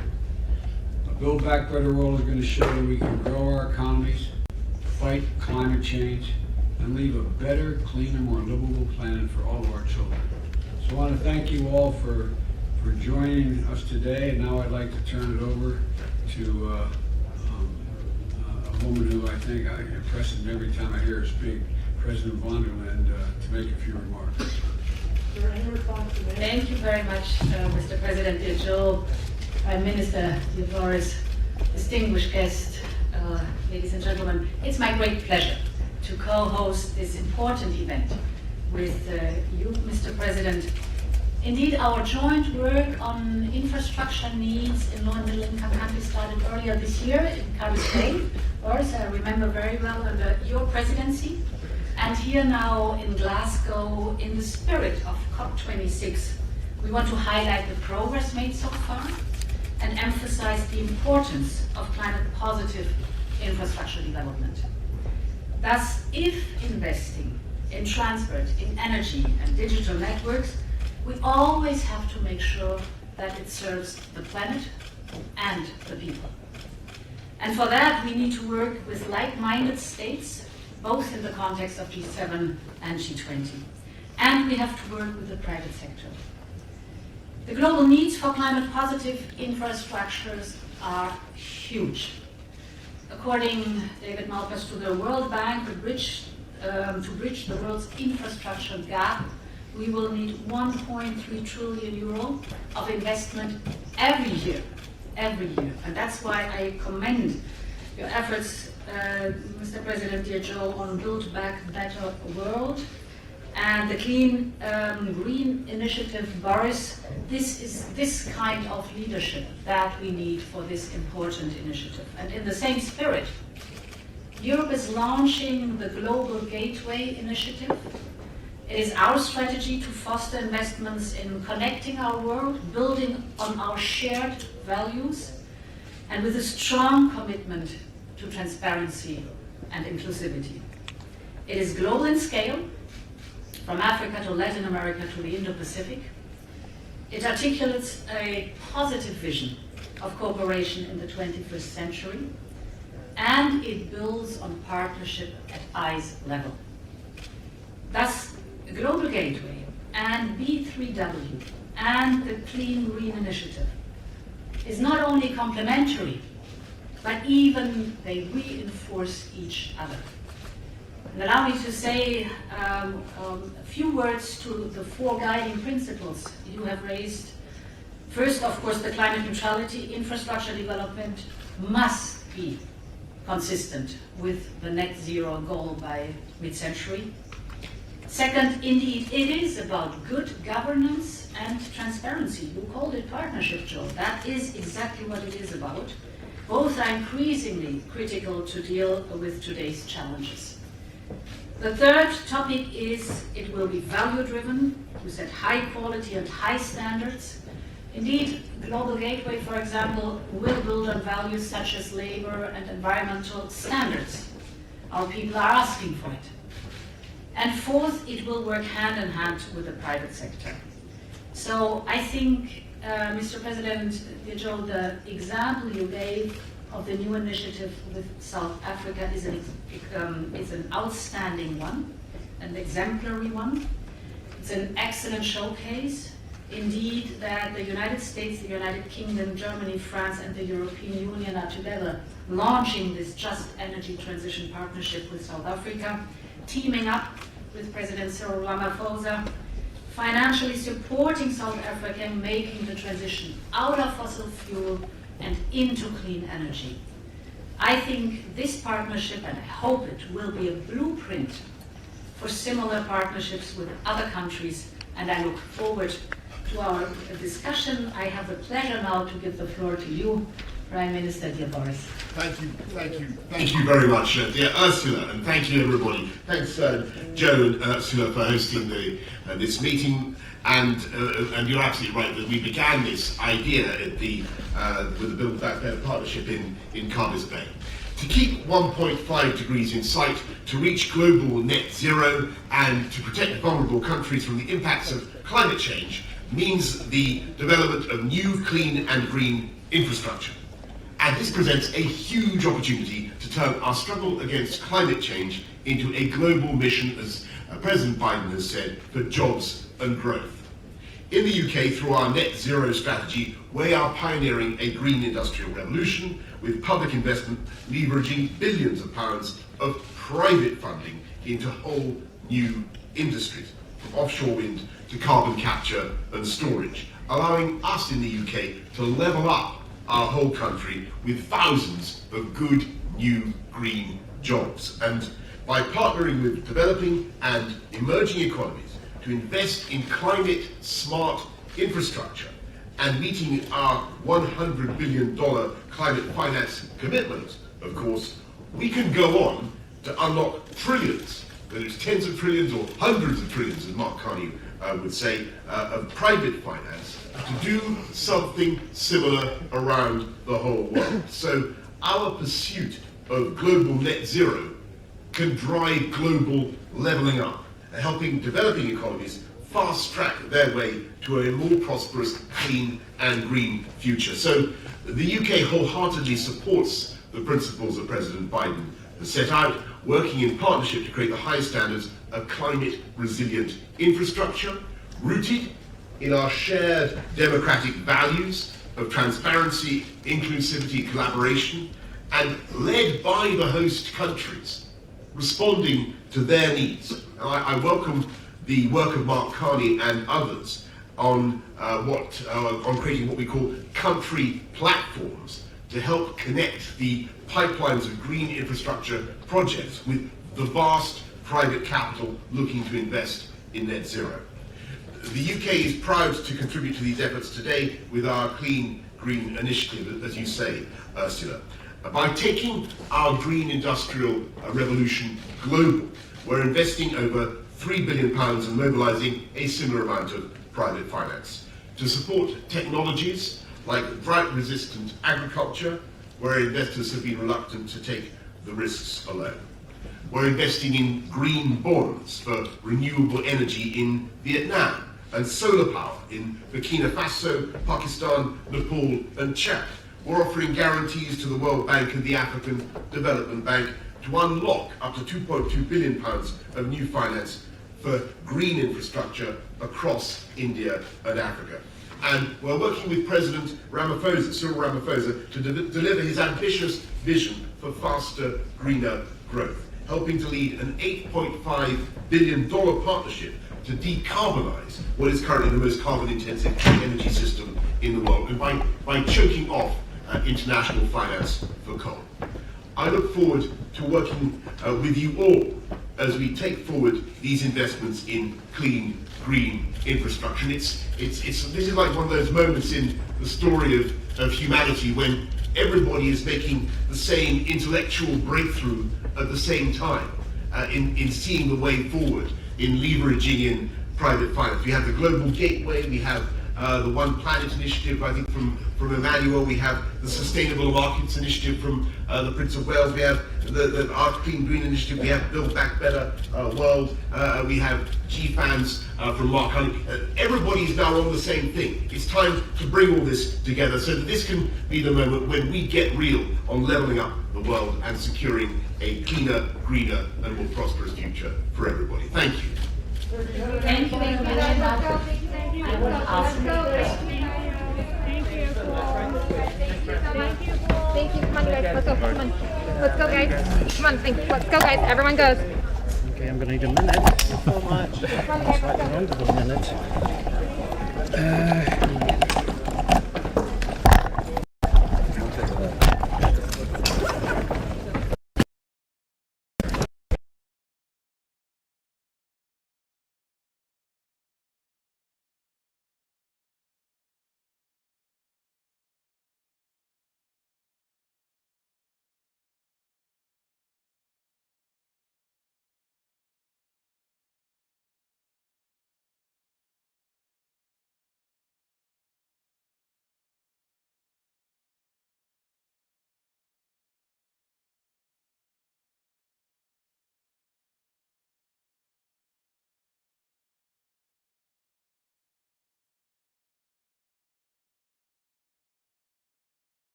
Cannot but call on international organizations to devise new systems that will enable small states to make a stronger multilateral contribution.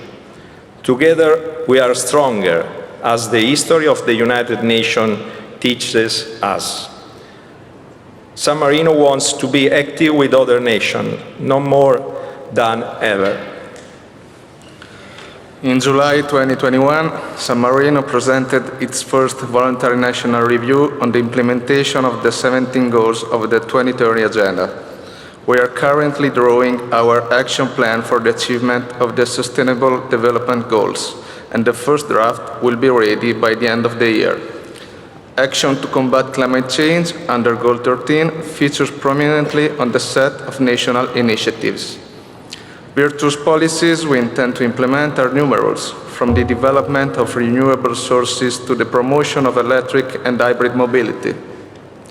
Measures to increase the energy efficiency of buildings, to contain emissions from companies, and to strengthen the national centralized data collection system are equally crucial. San Marino has made and is making its best efforts to respect the commitments deriving from all the very important agreements that have brought us this far.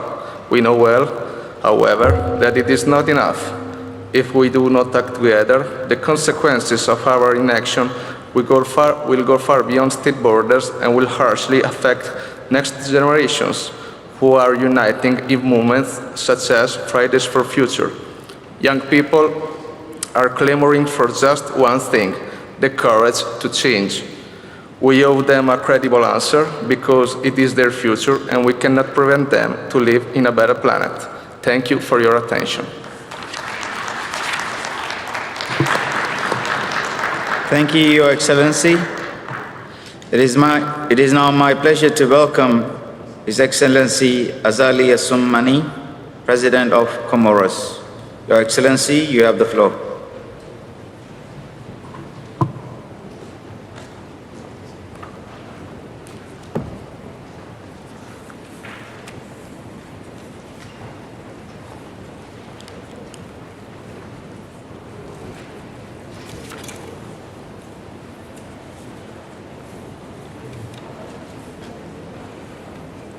Excellences, Monsieur le Premier ministre, Excellences, Monsieur le Président de la COP, Excellences, Mesdames et Messieurs les chefs d'État et de gouvernement, honorables délégués, Assalamu alaikum wa rahmatullahi wa barakatuh.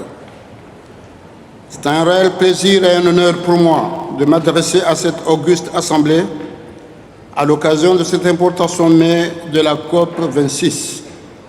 Et permettez-moi tout d'abord d'exprimer à Sa Majesté la Reine Elisabeth II, ainsi qu'au gouvernement et au peuple du Royaume-Uni, nos sincères remerciements et notre profonde reconnaissance pour l'accueil chaleureux et amical qui nous a été réservé depuis notre arrivée dans ce grand et beau pays, pour toutes les dispositions prises pour rendre notre séjour agréable. Je félicite Monsieur le Président pour la confiance qui vous est investie et je reste convaincu que vous dirigerez les travaux de cette conférence avec efficacité en vue de la réussite de notre sommet. Excellences, honorable assistance, en dépit de nombreuses actions menées par la communauté internationale depuis Rio en 1992, en passant par l'accord de Paris sur le climat, le réchauffement climatique constitue une menace pour l'ensemble de nos pays. En effet, les effets du changement climatique sur la vie socio-économique de nos pays ne sont plus à démontrer, et notamment dans les petits pays insulaires en développement comme le mien, qui deviennent de plus en plus vulnérables. Nos pays sont en effet menacés au quotidien par de nombreuses catastrophes, et notamment les cyclones, la sécheresse, les volcans, la montée du niveau de la mer, avec comme conséquence la fragilisation des conditions de vie de toutes nos populations.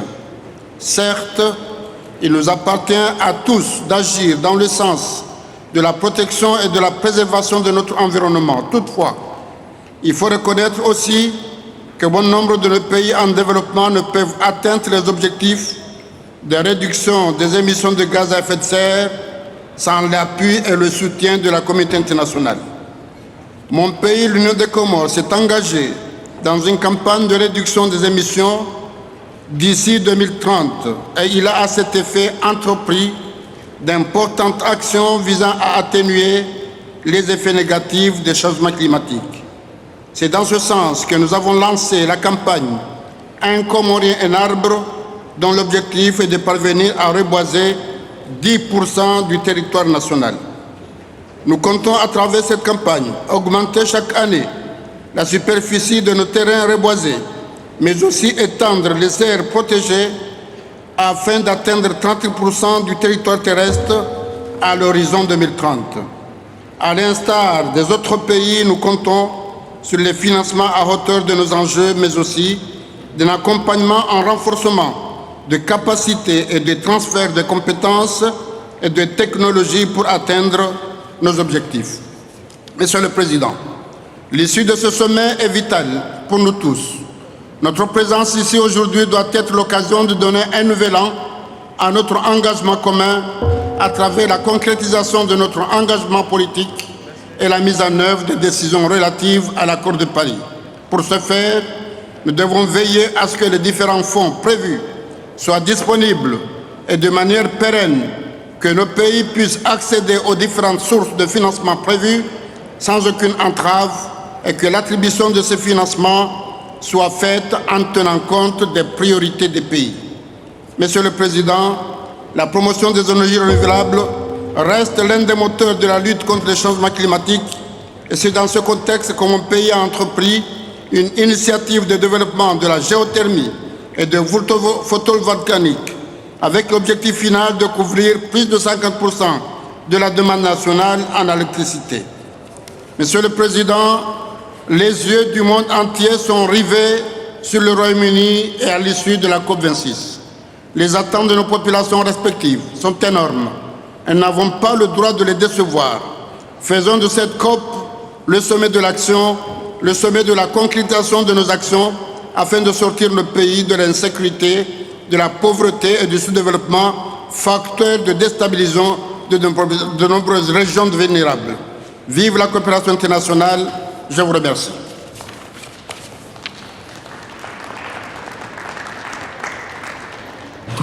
Thank you, Your Excellency. It is now my pleasure to welcome His Excellency Mr. Carlos Manuel Villanova, President of Sao Tome and Principe. Your Excellency, you have the floor.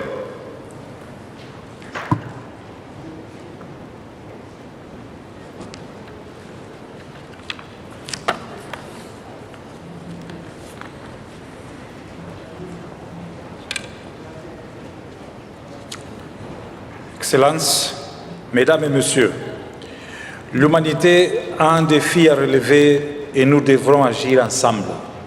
Et ce défi ne sera relevé qu'en posant des actes concrets. D'une part, la pandémie du Covid-19. D'autre part, le monde entier est confronté à des catastrophes météorologiques et climatiques sans précédent. La Covid-19 a enseigné au monde que lorsque nous n'agissons pas de façon unie et concertée, il faudra beaucoup plus de temps pour contrôler et venir à bout de la pandémie. Le changement climatique et son impact sont également une pandémie qui se propage à travers le monde, affectant à la fois le pays riche et le pays pauvre, dans la même proportion, sans discrimination, même si le manque de moyens et ressources pour le gérer affecte de manière disproportionnée les nations les plus pauvres de la planète. Je viens d'un pays où l'une des îles, à savoir Principe, fait partie de la réserve mondiale de la biosphère. Cependant, même cette réserve est menacée, car l'ensemble de l'archipel avait une superficie de 1001 km², mais aujourd'hui, nous n'en avons plus que 960 km². Le constat, c'est que 4% de la superficie des terres ont été engloutis par l'élévation du niveau de la mer en raison du réchauffement climatique. Le feu de forêt, les vagues de chaleur, la montée des eaux, les inondations dévastatrices menacent déjà plusieurs régions du monde. Il faut être conscient que de nos jours, nous payons tous le prix, peu importe qui sont les gros émetteurs, peu importe notre contribution à la dégradation de l'environnement. Des événements extrêmes au niveau de la mer, que se produisaient auparavant une fois tous les 100 ans, pourraient se produire chaque année d'ici la fin de ce siècle.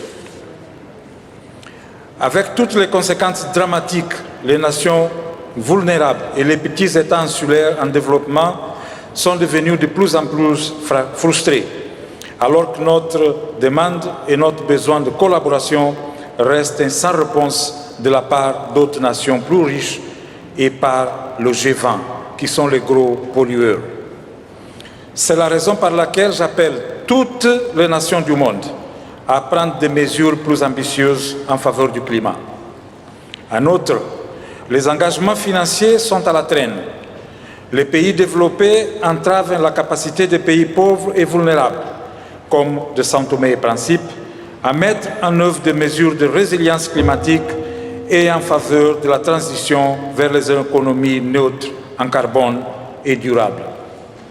Par conséquent, nous appelons donc à l'exécution urgente des promesses de mobilisation de fonds et de l'engagement déjà convenu de 100 milliards de dollars par an pour faire face aux défis climatiques. São Tomé et Principe a connu peu de progrès dans l'adaptation au changement climatique. Pour cela, elle a encore besoin d'un soutien fort et urgent pour continuer à renforcer la résilience des communautés les plus vulnérables. Nous avons une stratégie de transition vers les énergies renouvelables et l'économie bleue. Mais à quoi sert-il si l'on n'a pas les moyens de sa mise en œuvre alors que nous sommes engagés dans une course contre la montre?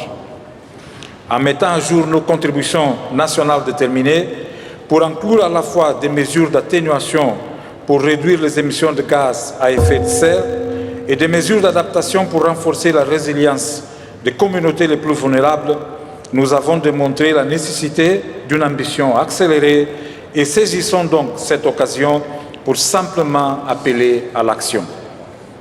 São Tomé et Principe reste engagé dans la lutte contre le changement climatique.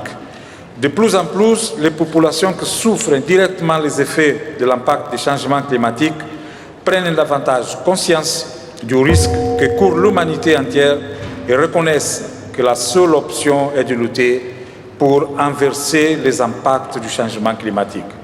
Cela dit, je vous souhaite à tous bonne chance et j'espère que d'ici la prochaine conférence, nous aurons des raisons pour être plus optimistes et partager en notre voie de progrès réalisés.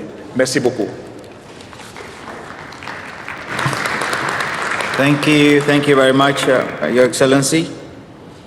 It is now my pleasure to welcome His Excellency Armen Pashinyan, President of Armenia. Your Excellency, you have the floor. Thank you, Mr. President, and my family name is Sarkisyan. And Mr. President, Excellencies, ladies and gentlemen, I would like to thank Her Majesty and Her Majesty's government for organizing this significant and timely event. Special thanks to Prime Minister Boris Johnson, his colleagues, and the City of Glasgow for excellent summit and warm hospitality.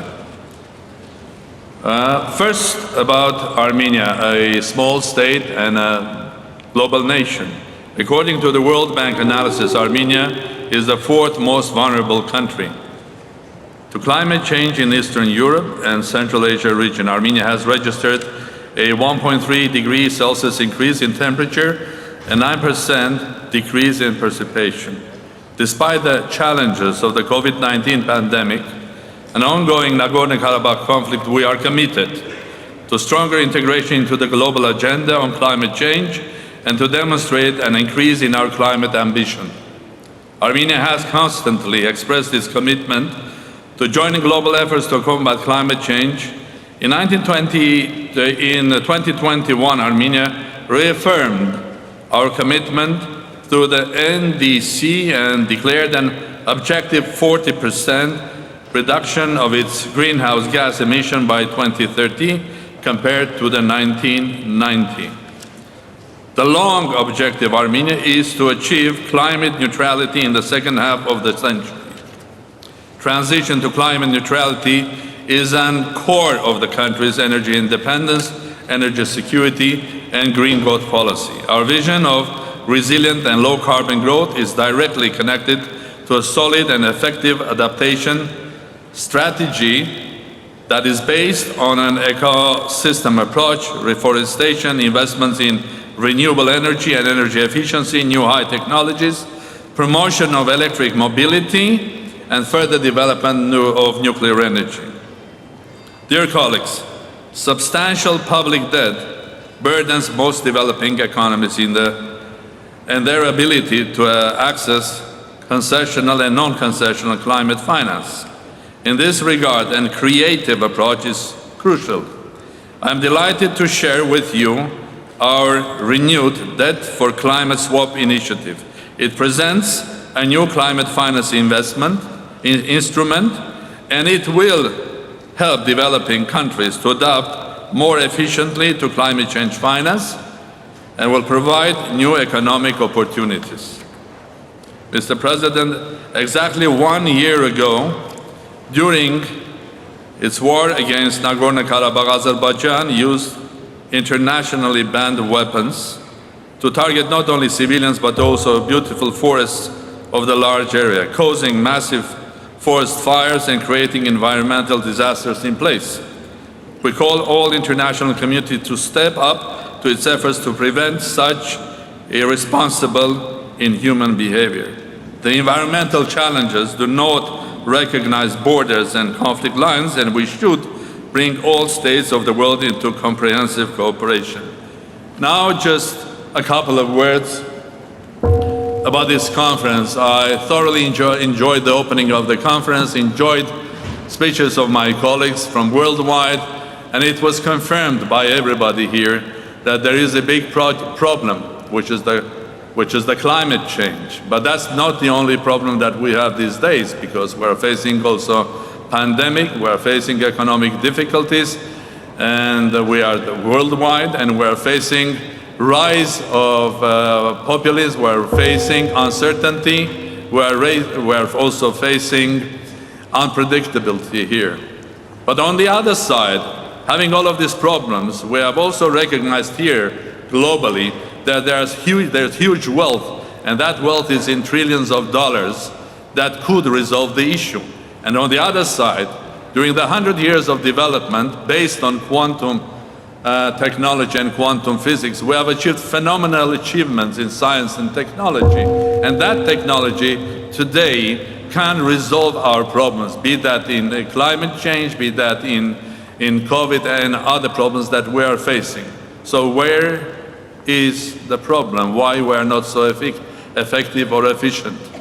I think there is one thing that we should learn from the history of science. 100 years ago, great scientists, people like Albert Einstein, Max Planck, Heisenberg, realized that the classical laws of physics and mechanics, cannot be applied to the new discovered small particles and atom. You have to change your mentality. You have to change your philosophy, your logic, even your common sense to understand and create the theory of quantum physics. We are on the crossroad. The world has become quantum. This is a crossroad that we have to start thinking differently, because the world that ahead of us is not the one that was there 10 or 20 years ago. So based on that, if we change our mentality, form our ambition and strategy, then we can effectively use the finances and the wealth created during this phenomenal development and use the technology to handle the problems that we are facing, but not only resolve the problems, but also create a basis of development to the brighter future years to come. And when finally at the opening of summit, Professor Brian Cox took us to a trip to Cosmos to see from above how amazingly beautiful this planet is, and to realize that in the whole universe, this is our home and the only one.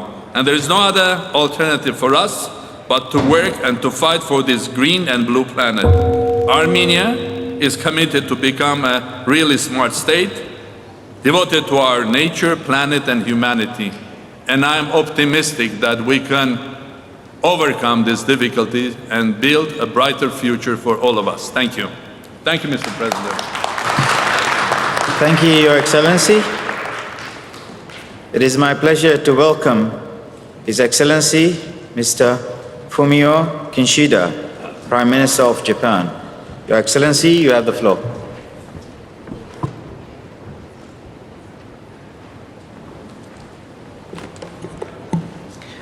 Thank you, Chair.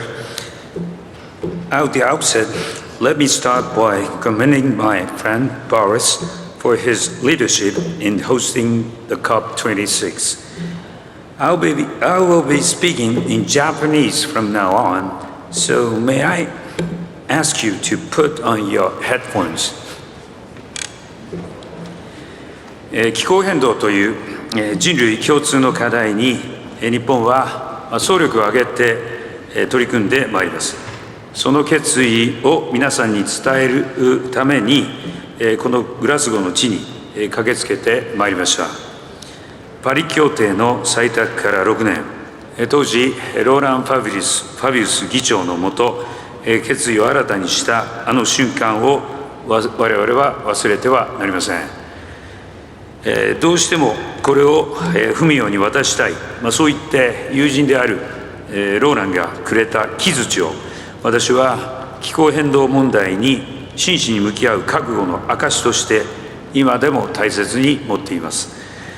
目標の達成に向けこの10年が勝負です。高い野心を持って共に全力を尽くしていこうではありませんか。2050年カーボンニュートラル、日本はこれを新たに策定した長期戦略のもと実現してまいります。2030年度に温室効果ガスを2013年度比で 46% 削減することを目指し、さらに 50% の高みに向け挑戦を続けていくことを約束いたします。議長、日本はアジアの中心に再エネを最大限導入しながらクリーンエネルギーへの移行を推進し、脱炭素社会を作り上げます。アジアにおける再エネ導入は太陽光が主体となることが多く、周波数の安定管理のため既存の火力発電をゼロエミッション化し活用することも必要です。日本はアジアエネルギートランジッションイニシアティブを通じ化石火力をアンモニア、水素などのゼロエミ火力に転換するため1億ドル規模の先導的な事業を展開します。先進国全体で年間1000億ドルの資金目標の不足分を率先して補うべく、日本は6月に表明した向こう5年間で官民合わせて600億ドル規模の支援に加え、アジア開発銀行などと協力し、アジアなどの脱炭素化支援のための革新的な資金協力の枠組みの立ち上げなどに貢献し、新たに5年間で最大100億ドルの追加支援を行う用意があることを表明いたします。ボリスと協力し、先進各国も日本に続くよう呼びかけてまいります。これらの支援により、日本の経済成長の日本の経済成長のエンジンであるアジア全体のゼロエミッション化を力強く推進してまいります。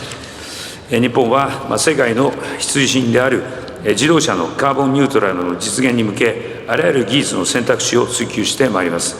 2兆円のグリーンイノベーション基金を活用し、電気自動車普及の鍵を握る次世代電池モーターや水素合成燃料の開発を進めます。イノベーションの成果をアジアに普及し、世界をリードしてまいります。日本はグローバルメタンプレッジにも参加いたします。脱炭素への移行を進めていく中で、足元のエネルギー価格の上昇といった問題について、我々リーダーが対応を議論していくことが必要です。さらに日本は防災など気候変動に適応するための支援を倍増し、約148億ドルの支援を行います。先端技術を活用し、国際機関と連携しながら世界の森林保全のため約 2.4 億ドルの資金支援を行うことを表明いたします。我々が気候変動に向き合うとき、誰一人取り残されることがあってはなりません。日本は対策に全力で取り組み、人類の未来に貢献してまいります。ありがとうございました。Thank you so much. Thank you, Your Excellency. It is now my pleasure to welcome His Excellency Mr. Catherine Ree Jacobs Doughty, Prime Minister of Iceland. Your Excellency, you have the floor.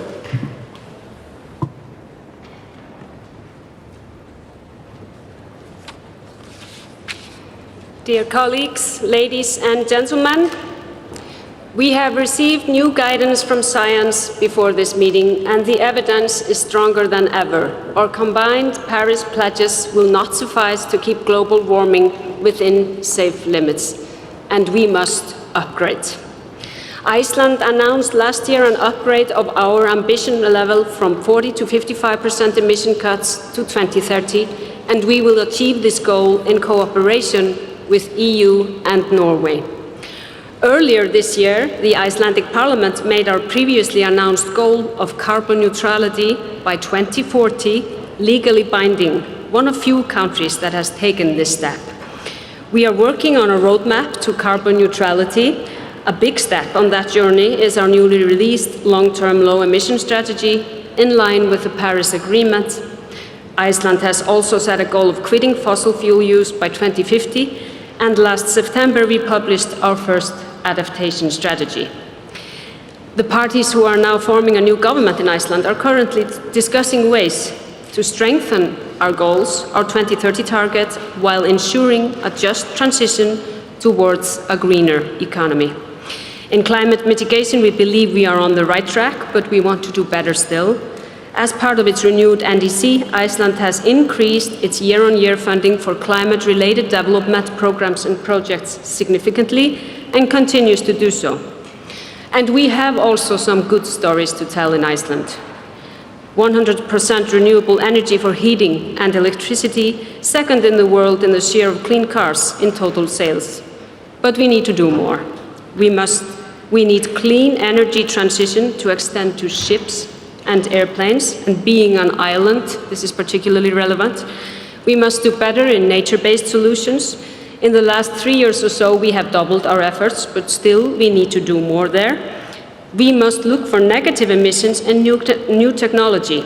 And just 2 months ago, the world's biggest direct air capture and storage plant opened in Iceland. There, the CO2 is being pumped in the basalt ground where it is petrified. And we hope that this is a small step towards something very much bigger, a technology that can prove useful for the whole world. Ladies and gentlemen, I would like to recite to you the words of an Icelandic author, Andri Snær Magnason, who said in his book on climate, "Your time is the time of the people you know and love, the time that molds you. And your time is also the time of the people you will know and love. The time that you will shape, everything you do matters, you create the future every single day." His words are true. The time to create the future is now, today. Young people are pressing for actions and we must heed their call. And I also want to underscore the importance of gender equality in our discourse, because we must involve women and girls in all aspects of climate action and decisions. We need the energy and ingenuity of all humankind.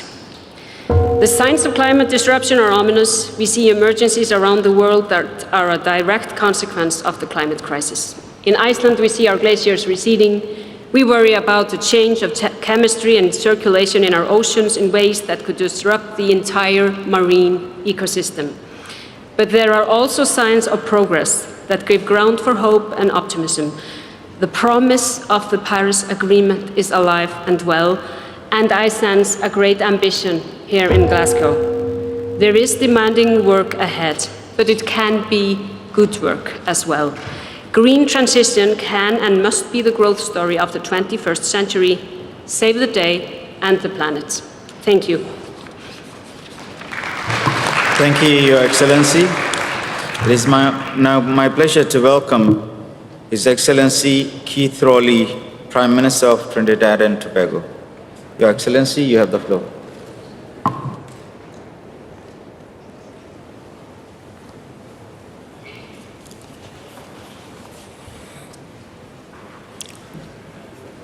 Mr. President, Your Excellencies, Heads of Government, we gather today at a pivotal point in the history of humanity in a further attempt to deepen commitment and determination to mitigate the efforts of climate change. The August 2021 report of the Intergovernmental Panel on Climate Change has presented a sobering outlook and brought into focus the severe shortfall in closing the emissions gap. Any temperature increase beyond the 1.5 degrees Celsius level will have long-term and permanent consequences, particularly for small countries and economies such as Trinidad and Tobago. The only solution, therefore, is to increase collective ambition. According to the World Energy Outlook, in order for the world to shift from our current unsustainable path, we need to focus on driving renewable and sustainable electrification, improving efficiency, reducing methane emissions, and turbocharging innovation. We also need to implement strategies and unlock the capital flows in support of energy transitions and ensure reliability and affordability. Mr. President, while mitigation ambition is driven by the 1.5 degrees Celsius goal, the global goal on adaptation has failed to achieve a commensurate level of attention and action.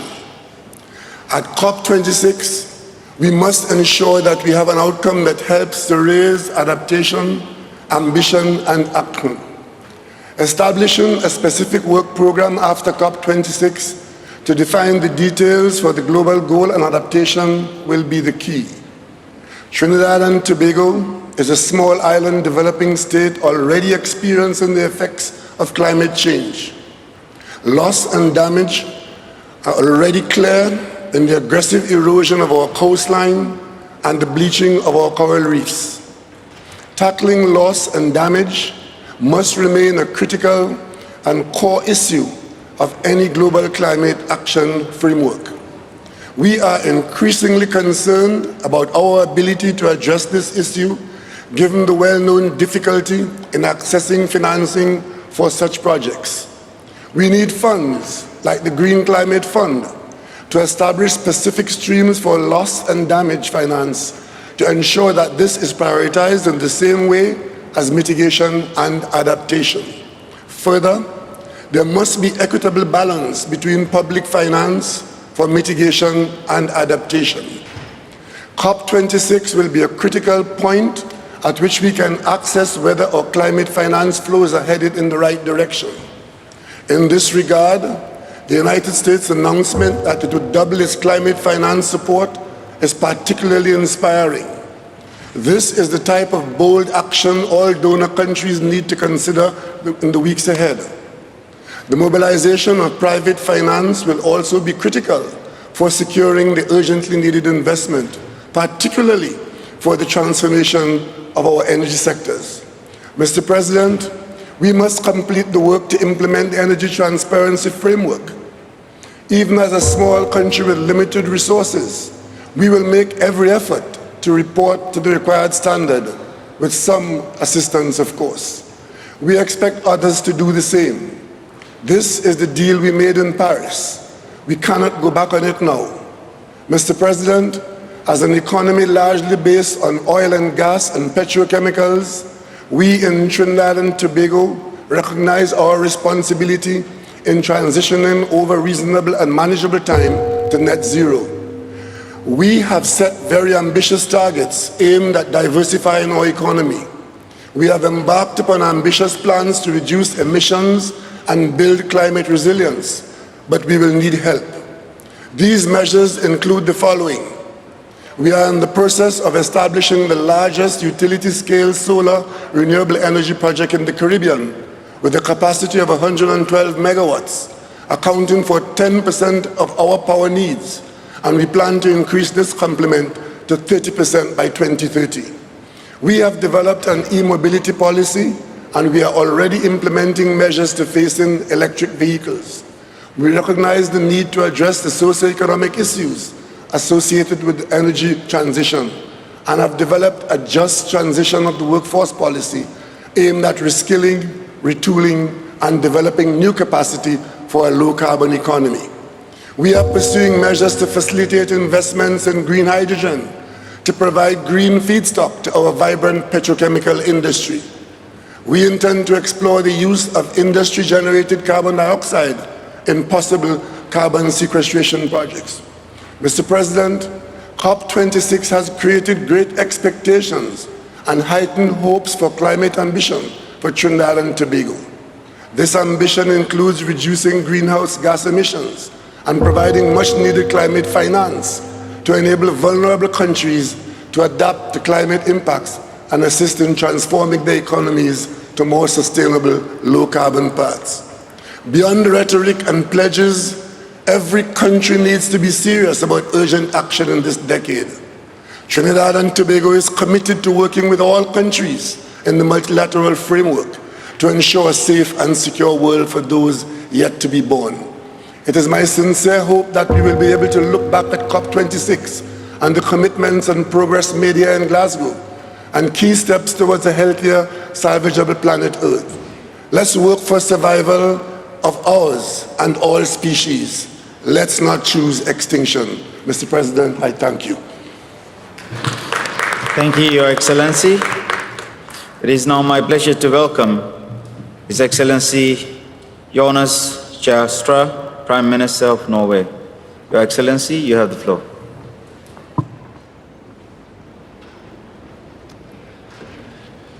Mr. President, ladies and gentlemen, Norway comes to Glasgow with one overriding ambition: helping keep the 1.5-degree target alive. This is existential, it is urgent, and it is possible if we jointly step up our commitments. I commend those that have enhanced their targets. The new Norwegian government has done so. I urge all remaining countries, especially the large emitters, to follow suit. Norway will reduce its emissions, and we will help others to cut theirs and adapt. There is no trade-off between mitigation and adaptation. We can succeed both. We come to Glasgow with 3 firm commitments. First, we will follow up on the invitation by the British hosts. We are ready to double our climate financing contribution to more than $1.6 billion by 2026, thus contributing significantly to reaching the $100 billion target set in Paris. And in doing so, we will invite private capital to join us in mobilizing necessary resources. As part of our contribution, we will, as a minimum, triple our adaptation finance. How can this contribution, Mr. President, make a real difference? Norway will work with development partners to help finance their transition to renewable energy. We will support investments that can help phase out coal and other fossil sources. We will launch a new climate investment initiative to fund renewable energy in developing countries. And we will continue our efforts to preserve tropical forests and promote sustainable forestry and agriculture. And we are making progress here at this conference.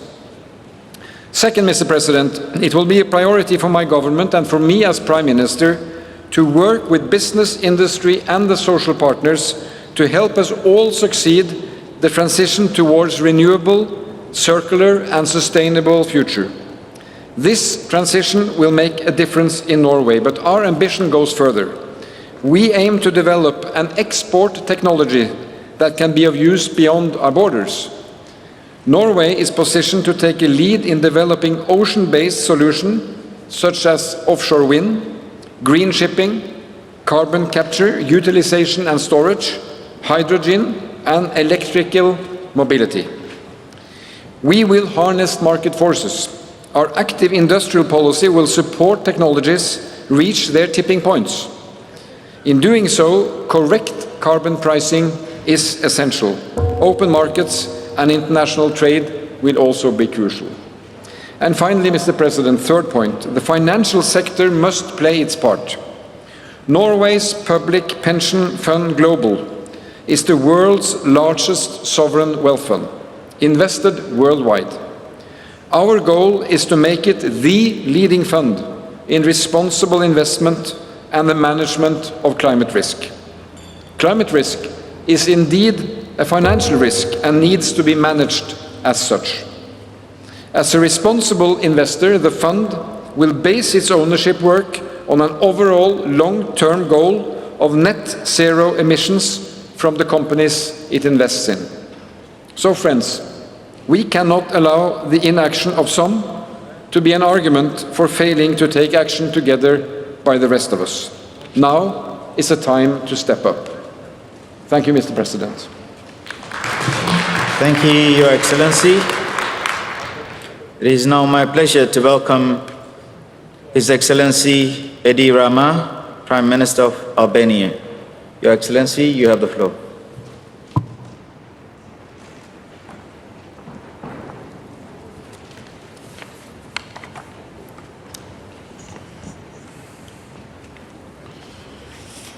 I'm probably the tallest here, but from one of the smallest countries, Albania. My fellow citizens and I look up to your countries as models of good government. In important events such as this one, we are told what to do. We tend to listen and take notes. And so I've listened and I've taken my notes. But the question with which I came here has not been answered yet. Perhaps it has not occurred to anyone. So I thought I would make it clear. How do the big polluters intend to help us? A non-polluter. Yes, a non-polluter. Our energy production is based on renewables, 100%. Zero fossil fuels. We do not just pledge to meet the common challenge of commitments made and targets set. We do it today, 2021. But we are not self-sufficient, so we have to import energy. And therefore, we import pollution. And our small country asks, how long do we have to continue to do the right thing just alone? How long do we have to pay the price? First, for the contribution to climate change of the big guys. Then, for their failure to remedy its consequences. We could have taken all the lucrative offers for coal thermal plants that we have received over the years. They would have helped us to balance our dry seasons in a country relying 100% on hydropower. When the lack of rain obliged us to go to the market and buy very expensive energy from the big guys. I'm proud we did not. But now, my small country looks at what is going on here and sees how the biggest polluters get also the biggest chunks of the money. Guess what? To assist us to deal with climate change. Now that winter nears, our budget is bleeding because we have to buy in energy and prices skyrocket. Moreover, because it has been so dry, our hydropower plants cannot meet our needs. And so we are caught between the Sheila of wishing to have rain for our electricity production and the Charybdis of risking devastating floods that erode massive chunks of our small rural economy. The climate crisis in action. So, my small country says to itself, you are 100% renewable, yes, but what's the answer for the families and the small businesses who cannot afford to pay even higher bills for their electricity consumption? Are we paying a price for doing the right thing? We cannot wait around to see if the markets move quickly in the right direction. I hope that here will be delivered on the promises of finance to support low and middle income countries, starting from the clean energy role models like Albania. This financing must not come in the form of loans that entrap our countries in cycles of debt, but through grants that empower us to invest. And I hope the support will not continue to mean endless studies and strategies which impact far less than it costs to pay people from rich countries to draft them. It is a noble stance to refuse any mixing with fossil fuel of our 100% renewable energy production. Some of the guys here may be able to afford it. For us, it is literally a daily struggle. The model is not affordable if it is not supported from richer and more powerful countries. I'm aware that the future of climate initiatives does not depend on how they affect Albania and others like Albania, but the lack of action of the big polluters affect us, and many like us who pay the price for the profits of the big polluters. I started by saying that we look up to countries, big countries, as models of good government. I hope we won't come to realize that this was a big mistake. Thank you. Thank you, Your Excellency.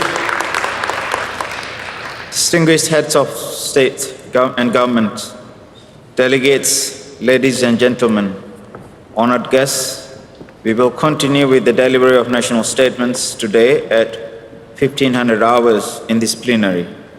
With this, I declare this joint meeting of the COP, CMP and the CMA adjourned.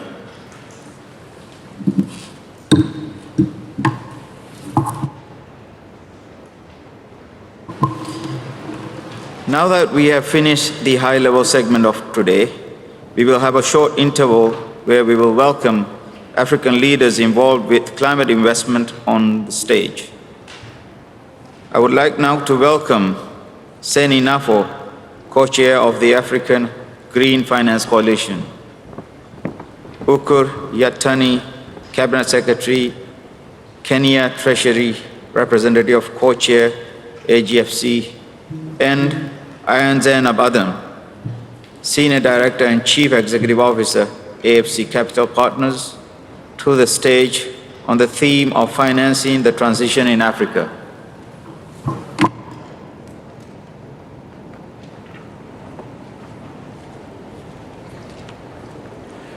Thank you. For the past 4 years, Kenya has been proud to act as a co-convener at the Africa NDA, a Green Climate Finance Network, which was set up to help channel GCF funding to Africa. We want to repurpose this network of 43 African countries and transform it into a dynamic platform for peer learning and capacity building in the area of green and climate resilient finance, policy, making and regulation, and thereby greatly enhance Africa's ability to source climate-friendly capital from a broader range of potential funding sources, both international funds and from domestic institutional investors. Africa needs to speak to the widest possible range of investors, international but also domestic, and the African Green Finance Coalition will be a platform that allows it to do that, backed by a robust peer learning platform and a peer review mechanism that will bring Africa countries along this path together. A peer review mechanism will act as the accountability mechanism to ensure progress is sustained. This is about Africa taking control of its own development as an investment destination, building its capacity and attractiveness as an investment destination, and offering large-scale investment opportunities. It is about investment and not aid. Aid funding is never going to be enough. There are potential trillions of investment capital available with Africa Green Finance Coalition. Africa can compete very effectively for these funds.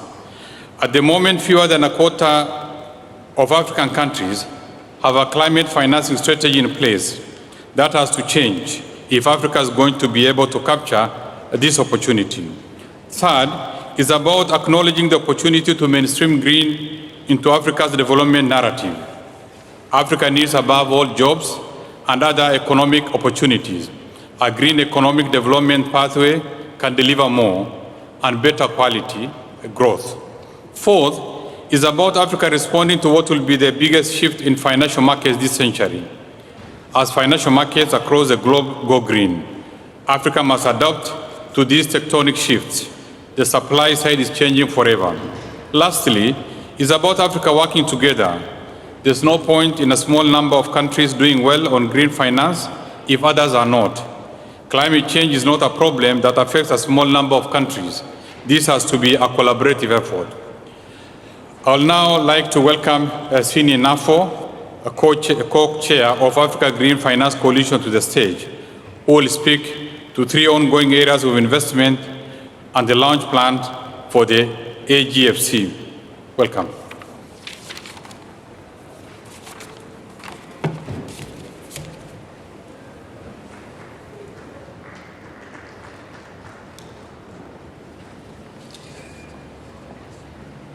Thank you, Cabinet Secretary, for the introduction. Let me now present 3 substantive undertakings the Coalition is already supporting as concrete action to enhance implementation on the ground. First, with the Africa Finance Corporation, Africa Investment Grade Premier Infrastructure House launched an asset management fiduciary, which itself is already launching an infrastructure climate resilient fund, ICRF. With ICRF, the intention is to raise $2 billion in the next 3 years.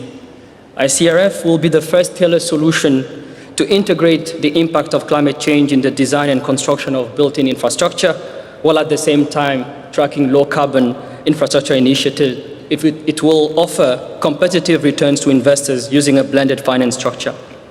With the Africa Adaptation Initiative and the adaptation of the African Agriculture Initiative, we have worked on a 23 countries program to support ambitious climate action on the ground.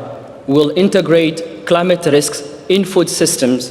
We will build a robust pipeline of projects to ensure that by COP27 in Africa next year, we have the first bottom-up multi-billion investment portfolio. The initiative will also provide an opportunity to enhance collaboration between countries and provide an opportunity for partnership in this field. Finally, in East Africa, in Tanzania, just a few weeks ago, with the Green Climate Fund, we were able to have the approval of a comprehensive $250 million framework as an adaptation framework with finance, technical assistance, and technology for small farmer holders. We hope to learn and to catalyze this fund to be able to extend to 23 countries starting next year. Africa is hosting COP27, and we will work to identify more action. We call on all partners and investors to come and work with us in mobilizing resources for a triple win for people, for climate, and for business. And with this, I have the pleasure to introduce Ayan Adam, who is the CEO of the Africa Finance Partners. I thank you.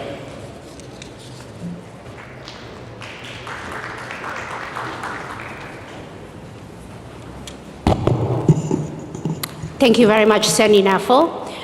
Good afternoon, ladies and gentlemen, excellencies, here at Glasgow in COP26. Thank you to the presidency for what I believe will be the start of a very great and impactful COP here in Glasgow that will lead to a successful Africa COP in Egypt next year in the Great Egypt. My name, as has been noted, it's Ayan Adam, I am the CEO of Africa Finance Corporation's new asset management subsidiary called AFC Capital Partners. And AFC is a leading investment-grade infrastructure solutions provider that is charged with closing the last mile gap in powering Africa and also building critical infrastructure that is resilient to the impacts of climate change.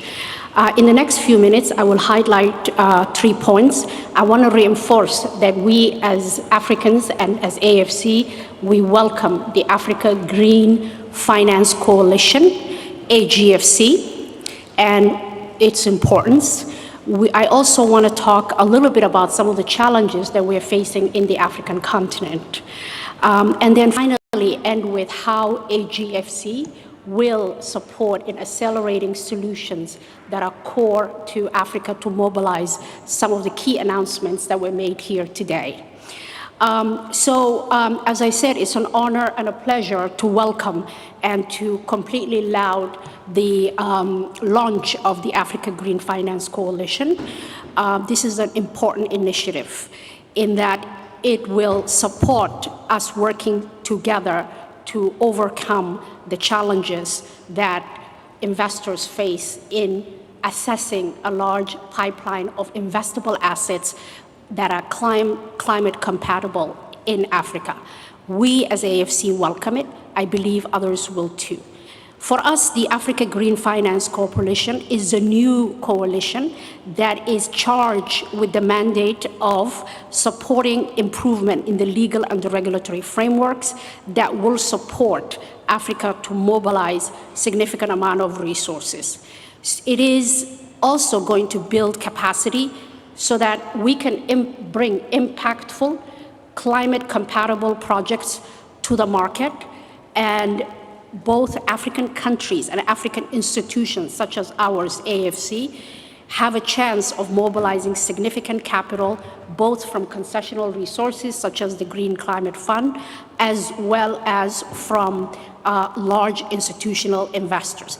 This is critical because we at African institutions have the mandate and the chance to mobilize this capital to drive development, to create and mobilize finance that will drive significant development, create jobs, and contribute to meaningfully combat the impacts of climate change, both the causes, but as well as the impact. Allow me to touch upon a few realities that we face in Africa. As an African, East African woman living in West Africa, in Lagos, working on Pan-African mandate, we know firsthand and clearly the reality faced our precious continent due to the infrastructure deficit that is there. This really motivates me as an African to see these as both strong opportunities as well as have the energy to mitigate the challenges. In Africa, we face 2.3 billion worth of infrastructure gap. That is the current stock. That doesn't even include future population growth. And we hope that the announcements that we've heard today here in Glasgow will translate into projects that new funding for clean energy and the pledges that were made for protecting the forests and restoring degraded lands will reach Africa by Egypt COP27. These are encouraging signs, and we are willing and ready to support our precious continent, that which has contributed the least, but is overtaking a large burden due to the impacts of climate change.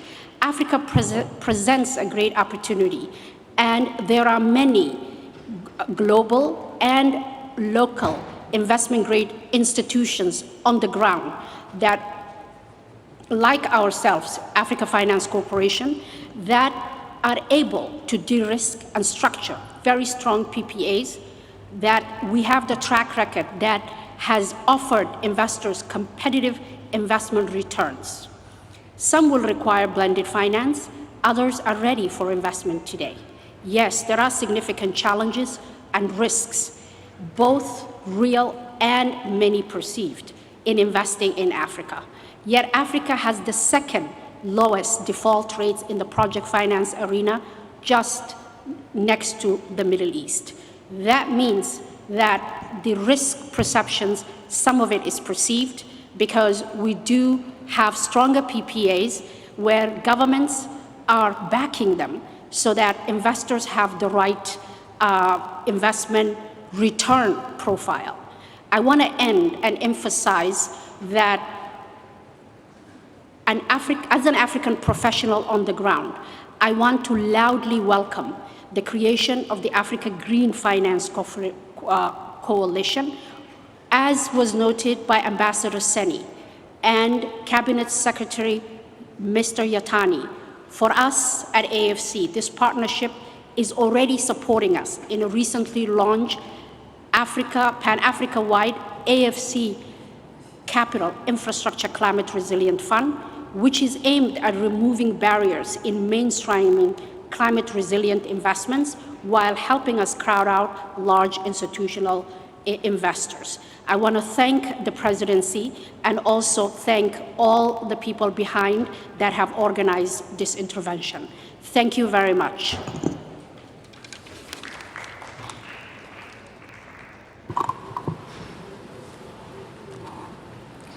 We thank Saini Nafo, Ukor Yatani, and Diane Zainab Adam for their important interventions on the theme of financing the transition in Africa. This concludes this morning's session, and we look forward to welcoming you back at 1500.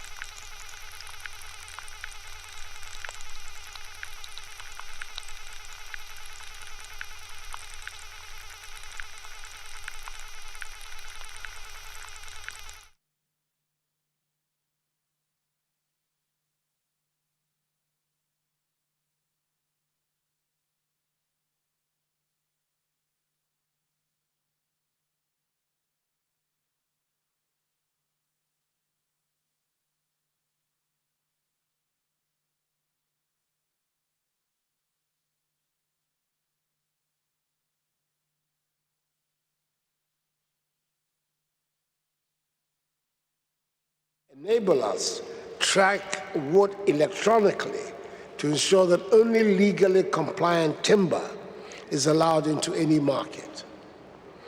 From 2024 and beyond, we aim to reduce emissions by some 10 million tons of carbon dioxide equivalent in the cocoa forest landscape through the implementation of the Ghana Cocoa Forest Red Plus program, one of 5 ecological landscape tailored programs in Ghana's Red Plus strategy.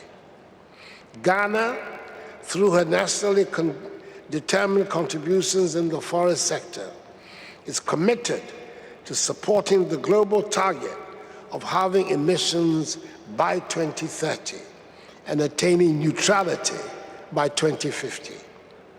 Undoubtedly, and with the right partnerships, these goals are well within our reach and will help fight for the protection of our planet from climate change. I thank you for your attention. Thank you so much.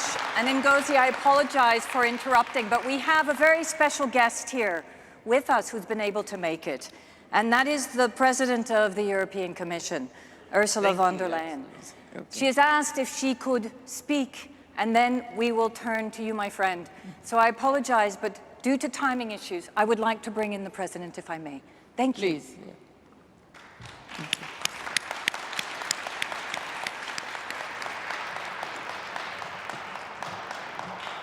Thank you very much, Madam President. Dear Dr. Ngozi, dear President Nana Akufo-Addo, Excellencies, ladies and gentlemen, thank you very much for stressing the importance of working with producer countries like, for example, Ghana. Indeed, protecting forests, sustainably managing them, and caring for the land is our shared priority. not only because these ecosystems are essential for the stability of our climate, but also because they continue to provide livelihoods for hundreds of millions of people right around the world. And we know that in many forest communities around the world, tradition, culture, craftsmanship are very alive, and therefore protecting forests is also about protecting our heritage. And we need to better listen to the indigenous communities, to the producers, to the consumers, and to the traders. Listen to each other, work with each other. And in this principle, we have since long been working in partnership with producing countries to reduce pressure on forests. We redirect finances in support of more sustainable land use now. And we have made forest protection an integral part of our relations with trading partners. And let me give you some examples. We have the Green Alliance with Japan. We have an environment and climate dialogue with China. But we also know how important it is to play our part at home. We have to reduce the EU's consumption footprint on land and forest around the world. European voters and consumers are making this increasingly clear to us. They no longer want to buy products that are responsible for deforestation or forest degradation. And this is why we will soon propose a regulation to tackle EU-driven global deforestation. Commodities and products placed on our market should not lead to deforestation. But we will do that with a principle to working in close partnership with the producing countries. This is so important. As I've said, listen to each other, work with each other to stop deforestation. Working in partnership is essential. And it is in that context that I am pleased to announce that the Commission will provide €1 billion to the Global Forest Pledge.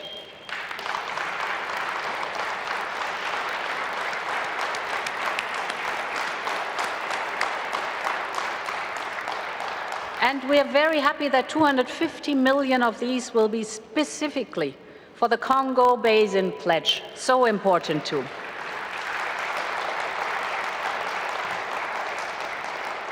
And of course, I'm very pleased to sign up to the declaration for the EU, along with the joint statement on a roadmap for action on forest, agriculture, and commodity trade. Europe is delighted to be part of this ambitious movement to protect our climate, to protect our heritage, and to protect our forests. Thank you for your attention. Thanks a lot. Well, thank you very much, Madam President. We're really glad you came on for those inspiring examples and for the pledge. But I also want to thank His Excellency, President Akufo-Addo, for the ambitious goals he's also set of planting 20 million trees and saving 10 million tons of CO2 in the cocoa areas. So thank you both, very, very wonderful pledges for us to hear. Now, let me also bring in the private sector. I'd like to call on President Bjørge Brende, the President of the World Economic Forum, to give us a private sector perspective. And I understand you also have a very important announcement to make. Bjørge.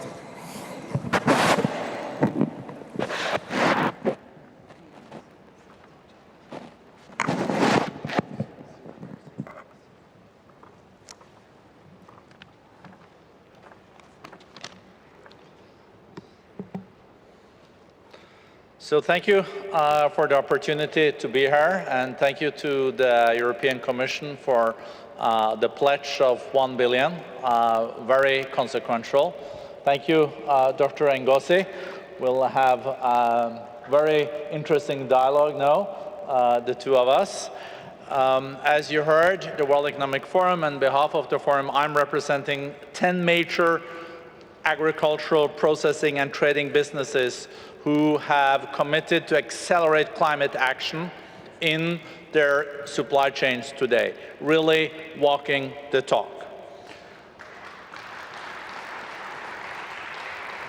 Firstly, I would like also to thank COP and also Prime Minister Johnson for his commitment at the opening of this part of the summit, sending important signals also that the private sector needs to do its part of the job. And listening to the esteemed colleagues here from Ghana, EU and WTO, I'm struck by the sheer force of collective action, and particularly how we need more public-private partnerships on the scale we're hearing about today. This is essential if we are to keep the 1.5 degrees alive and protect and restore our forests and enhance livelihoods for those who live and work in these landscapes. Eliminating deforestation from global agriculture supply chains is critical to achieving net zero emissions by 2050. The companies who have combined an annual revenue of $500 billion have committed to create a shared roadmap for supply chain action that is consistent with a 1.5-degree pathway. The joint statement of action is a powerful example on how the private sector can be agents of transformation alongside governments, the finance sector, civil society, and communities. I would like to thank all the companies and their CEOs. They are ADM, Amaji, Bunge, Cargill, Golden Agri Resources, JBS, Louis Dreyfus Company, Ulam, Viterra, and Wilmar. Collectively, they handle more than half of global trade in the key commodities such as soy and palm oil. So this really makes a real difference when they do commit to also no deforestation in the future. The companies have committed to explore how they can jointly accelerate implementation of existing commitments to zero deforestation, how they can increase transparency on their Scope 3 emissions, how they can improve the livelihoods of farmers, and how they can highlight to governments the enabling policy environments needed to accelerate this type of action. The World Economic Forum is here to support this public-private collaboration.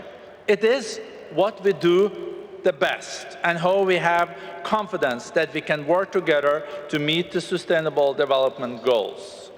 In our last report, the Tropical Forest Alliance outlined how demand for agricultural commodities has risen an astonishing 50% in the last 20 years. And with 1.8 billion people projected to enter the middle class before 2030, this is only set to grow.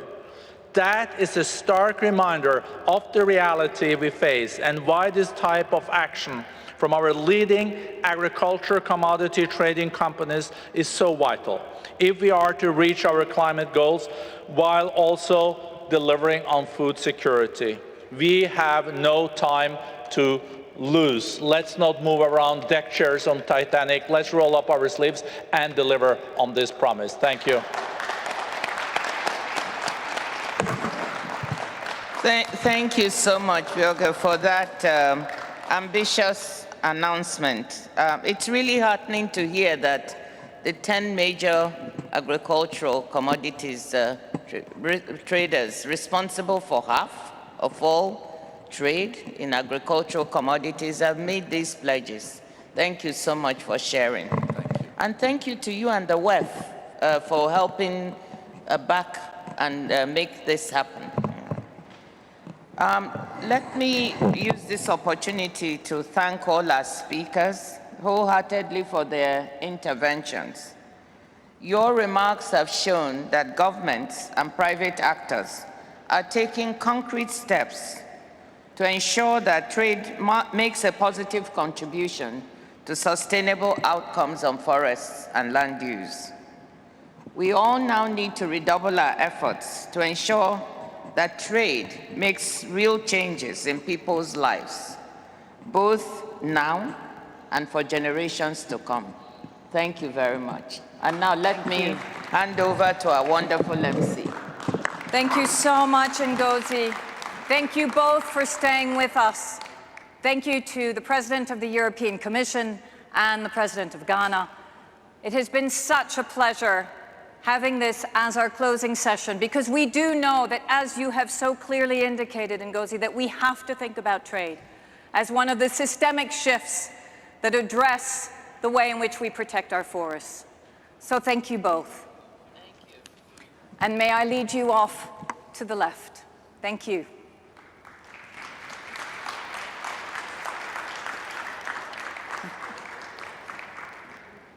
Ladies and gentlemen, distinguished guests, and if there are any excellencies still in the room, all of you who are still watching, I feel as if I've run a marathon myself this morning. There have been so many incredible announcements. Such an important way to start our COP26 commitments. We've been asked time and time again by the next generation, by the youth that are not in this room, that we must turn our words into action. That is what we were told as well time and time again today, not only by Indigenous peoples and community leaders, but by the leaders of so many countries. This has been an extraordinary event, with a huge thanks to our host country, to the distinguished guests, and to the unprecedented alliance of governments, companies, financial actors, and non-state leaders, all of whom have come forward with commitments. This is about mutual respect and solidarity. We have shifted the bar. How have we done that this morning? Please take note. 100 countries have committed to halt and reverse forest loss and land degradation by 2030. This is the decisive decade. Through the Glasgow Leaders' Declaration on Forests and Land Use, this is such a powerful demonstration of political will and collaboration from countries accounting for over 80% of the world's forests. Again, this has never been done before. But follow through, as we've all been saying today, is absolutely critical. This cannot be mere words. It cannot be a moment in time. We have seen substantial commitments to action today, and we must translate those 12 billion public climate finance to forests and the 7.2 billion private finance that now has been mobilized into capital that truly flows to protect the Congo Basin, to protect the Amazon, to protect our lungs across the globe. We have also seen commitments to begin the systemic shifts required to truly put the world on a path to deliver this 2030 goal. Multilateral development banks have committed to entrench nature in their policy and their operations. Promising public-private partnership has been announced through the LEAF Coalition. CEOs from more than 30 financial institutions with portfolios worth over 8.7 trillion of global assets say they will eliminate investment in activities linked to deforestation. And we've seen a unique offering from major traders to support supply chain action consistent with a 1.5 degrees Celsius pathway. This sets out a clear roadmap to COP 27, and it enables us to move forward. The launch of the FACT roadmap to deliver sustainable trade and reduce pressure on forests, which we've just heard about, including support for smallholder farmers and improving the transparency of supply chains, endorsed by 28 governments representing 76% of global trade in key commodities that can threaten forests. Yes, delivery is everything. We need urgent results and further commitments and action to underpin these fine words. Our next steps will be truly defining. That is how I leave you today.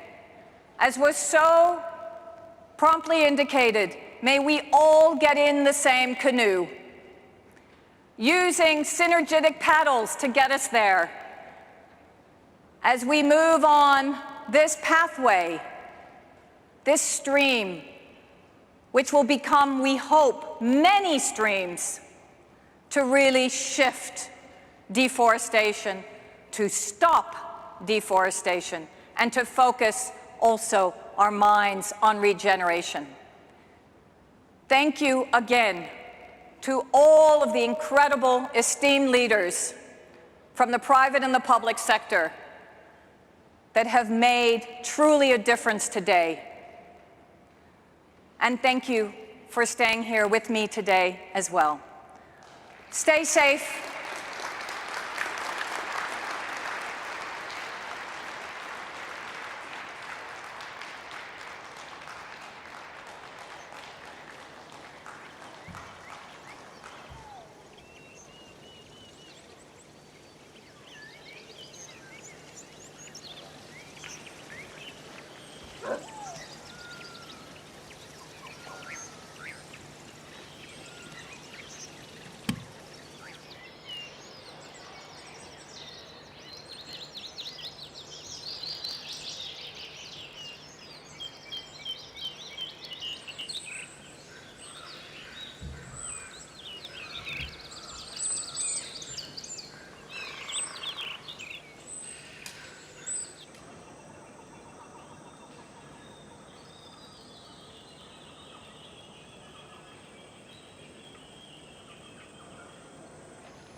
No.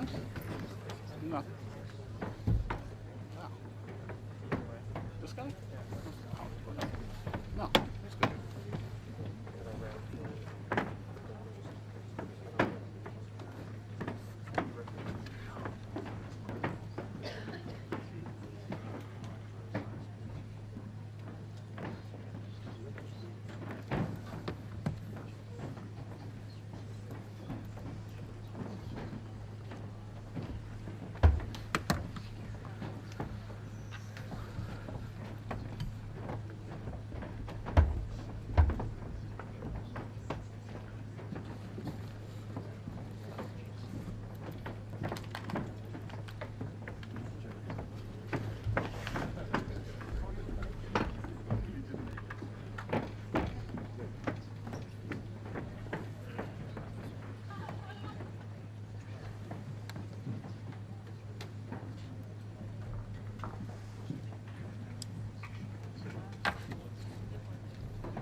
About ready to do this.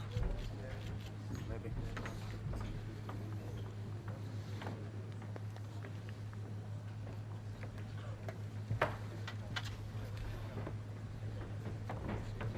Or not.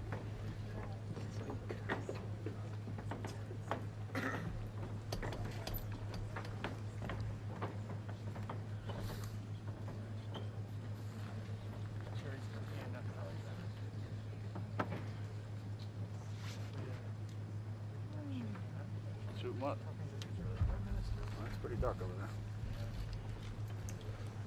That's not even worth it.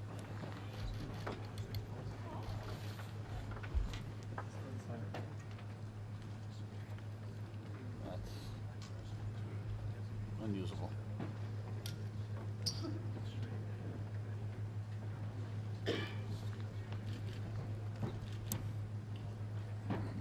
Okay, that's enough.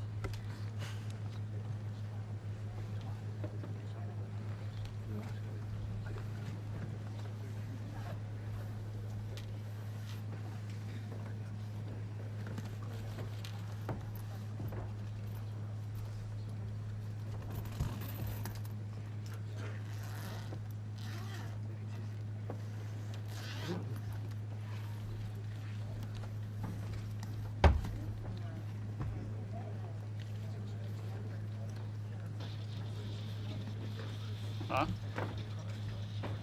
I don't know. Folks, I'm waiting for the signal that they're literally about a minute away, but I'll do what I learned how to do in the Senate, which is filibuster. I just want to share with you some news that I think is really important. Prime Minister Kishida have been talking about this with us for a couple of days. I know the issue of finance has been much on everybody's minds, and as you know, we've been pushing really hard to be able to get a full amount, not just for the 23 out years, but for next year too. We did achieve getting, according to the OECD measurement, up to about somewhere between 95, 98. I think I remember in school if you got a 98 on a test, you did pretty well. But obviously it's not 100, and that was the promise. So Prime Minister Kishida has today announced that he is going to be, that Japan will make a major contribution over the next 10 years. And the $2 billion per year for the 5 years is significant, and because it can be managed in a certain way, it has the ability to leverage and to produce from World Bank and other sources about $8 billion.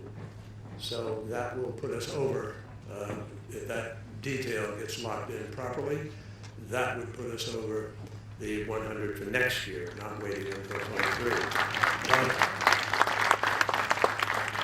As we all know at these gatherings, it's not over till it's over. It's not done until it's done. But I believe it can. So let me just formally welcome you all to this event. I want to thank so many leaders for taking the time. I know sitting at a desk and waiting for an opportunity to affirm something is not the normal responsibility of a head of state. But we're deeply appreciative because in the numbers of people here today, well over 100 nations have joined the methane pledge. Understanding, obviously, everybody, and I see Fatih Birol here who's been warning us about it, it's 20 to 80 times more destructive than CO2. It is fully responsible for 0.5 degrees of the warming of the 1.1 we're at today. And with this initiative, you're making it possible for us, if we achieve our goal, to be able to lower the warming by 0.2 degrees. That is not insignificant. It's the fastest get you can get with respect to methane.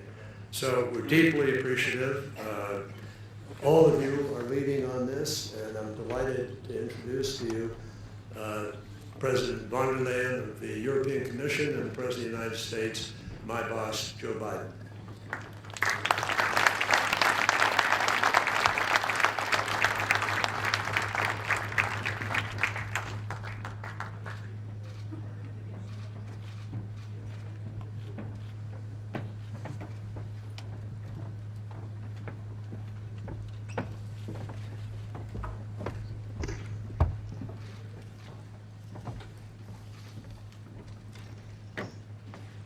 What a pleasure to be here with you, Excellencies, distinguished guests, my fellow leaders, ladies and gentlemen. When we talk about climate action, we look at two different horizons. There's one, of course, of climate neutrality by mid-century, but there's a second one, and that's the closer one. And this is much more urgent, and this is the horizon of 2030. We have to act now. We need big structural changes, yes, to reach 2050 climate neutrality, but we cannot wait for 2050. We have to cut emissions fast. And methane is one of the gases we can cut fastest. Doing that will immediately slow down climate change, because we all know methane is a powerful greenhouse gas. Roughly 30% of global warming since the Industrial Revolution is due to methane emissions. Methane is 80 times more global warming than CO2. And today, global methane emissions grow faster than at any time in the past. So cutting back on methane emissions is one of the most effective things we can do to reduce near-term global warming and keep 1.5 degrees Celsius. It is the lowest hanging fruit. On September 17th, when you, President Biden, dear Joe, hosted us for the Major Economies Forum, the European Union and the United States announced the Global Methane Pledge. Since then, our climate envoys, John Kerry and Franz Timmermans, have worked intensively, tirelessly to gather support. And today, just over 6 weeks later, we are officially launching our methane pledge. And we're proud and happy and grateful that over 80 countries have signed up. This is fantastic. Thanks to you. Together, these over 80 countries commit to reduce global methane emissions by at least 30% by 2030 from 2020 levels on. Methane emissions come from various sources. We all know oil, gas, coal, agriculture, and landfillings. These sectors have different potential for short-term action. The greatest potential for cuts is, without any doubt, in the energy sector. And this is why next month, us, the European Commission, we will propose to regulate methane emissions. We will introduce rules to measure, to report, to verify methane emissions, rules to put limits on venting and flaring, and rules to detect leaks and repair them. And of course, our common agriculture policy is also increasing its focus on tackling methane emissions. Distinguished guests, ladies and gentlemen, fellow leaders, the Global Methane Pledge makes cutting on methane emissions a collective undertaking. This must, of course, be supported by a sound scientific basis and a capacity to monitor and to calculate methane emissions, because we all know that only what gets measured gets done. So that's why the European Commission supports the setup of an independent international methane emissions observatory through the UN Environment Programme.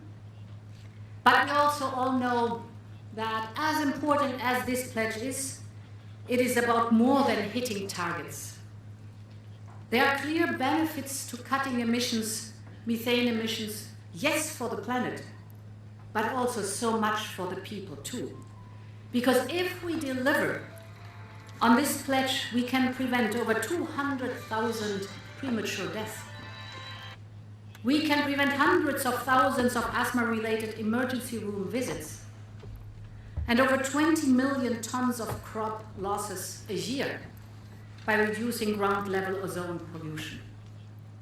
I want to thank all those countries that have signed up to the Global Methane Pledge. With this global pledge, we are making COP26 the moment when the world moves from aspiration to action. And now it's my pleasure and honor to leave this podium for you, Mr. President, dear Joe. Thank you.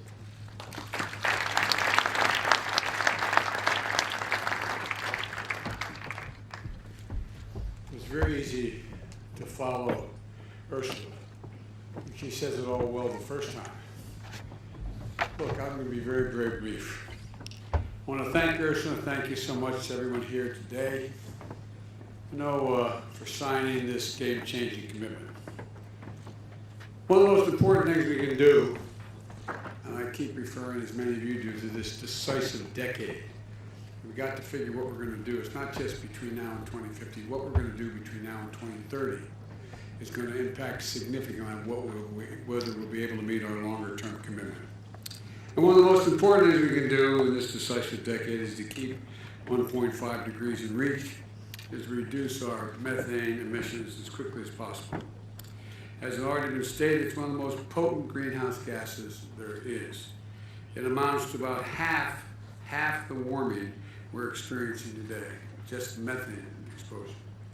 So together, we're committing to collectively reduce our methane by 30% by 2030, and I think we could probably go beyond that. We just announced this package at the General Assembly back in September. At the time, as mentioned, 9 countries had signed on. Today, it's over 80, it's approaching 100 countries that are signing on. That's nearly half the global methane emissions, or 70% of the global GDP. And it's going to make a huge difference. And not just when it comes to fighting climate change, as Ursula pointed out, the physical health of individuals and a whole range of other things. It's going to improve health, reduce asthma, respiratory-related emergencies. It's going to improve the food supply as well by cutting crop losses and related ground-level pollution. And it's going to boost our economies, saving companies money, reducing methane leaks, capturing methane, turning it into new revenue streams, as well as creating good-paying union jobs for our workers. And we're talking about jobs to manufacture new technologies for methane detection, jobs for union pipe fitters and welders to go out and cap abandoned oil wells and plug leaking pipelines, which there's thousands of miles of those. And it has been a foundational commitment of my administration from the beginning.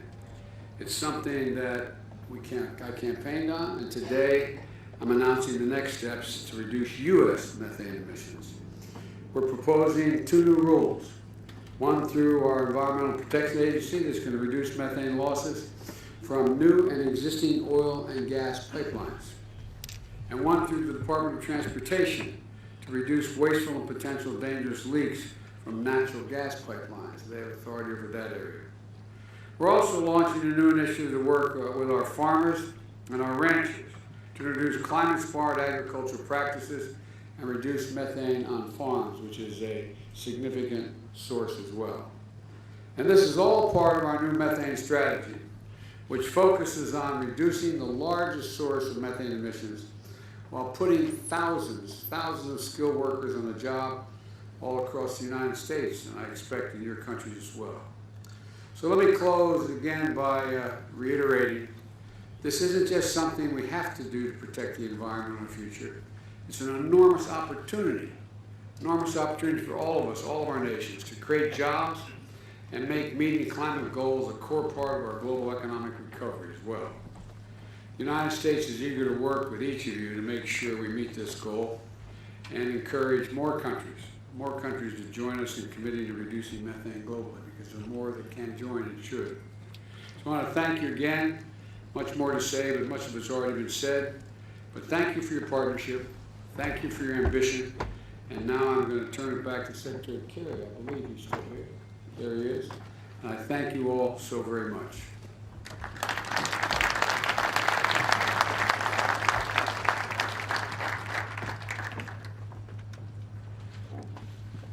My pleasure to introduce the Prime Minister of Canada, Justin Trudeau.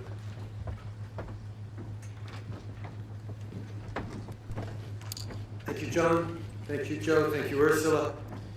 We all want to build a cleaner and healthier future for our kids. And that means taking real climate action. There's no achievable pathway to limit global warming to 1.5 degrees Celsius without deep cuts to methane over the next decade. As Ursula and Joe and others have pointed out, methane has 86 times the warming power of carbon dioxide over a 20-year period. Not only that, it's also an air pollutant that's responsible globally for 500,000 deaths and hundreds of thousands of asthma-related hospitalizations annually. That's why Canada welcomes the Global Methane Pledge and its objective of reducing collective methane emissions by at least 30% by 2030. We're fully committed to doing the hard work at home to develop and implement a plan to slash methane emissions across the economy. And we encourage other nations to sign the pledge and do their part too. But Canada is not stopping there. Ursula pointed out that methane from the energy sector is a particular and pressing problem. Canada is a major oil and gas producer, and today, Canada becomes the first country.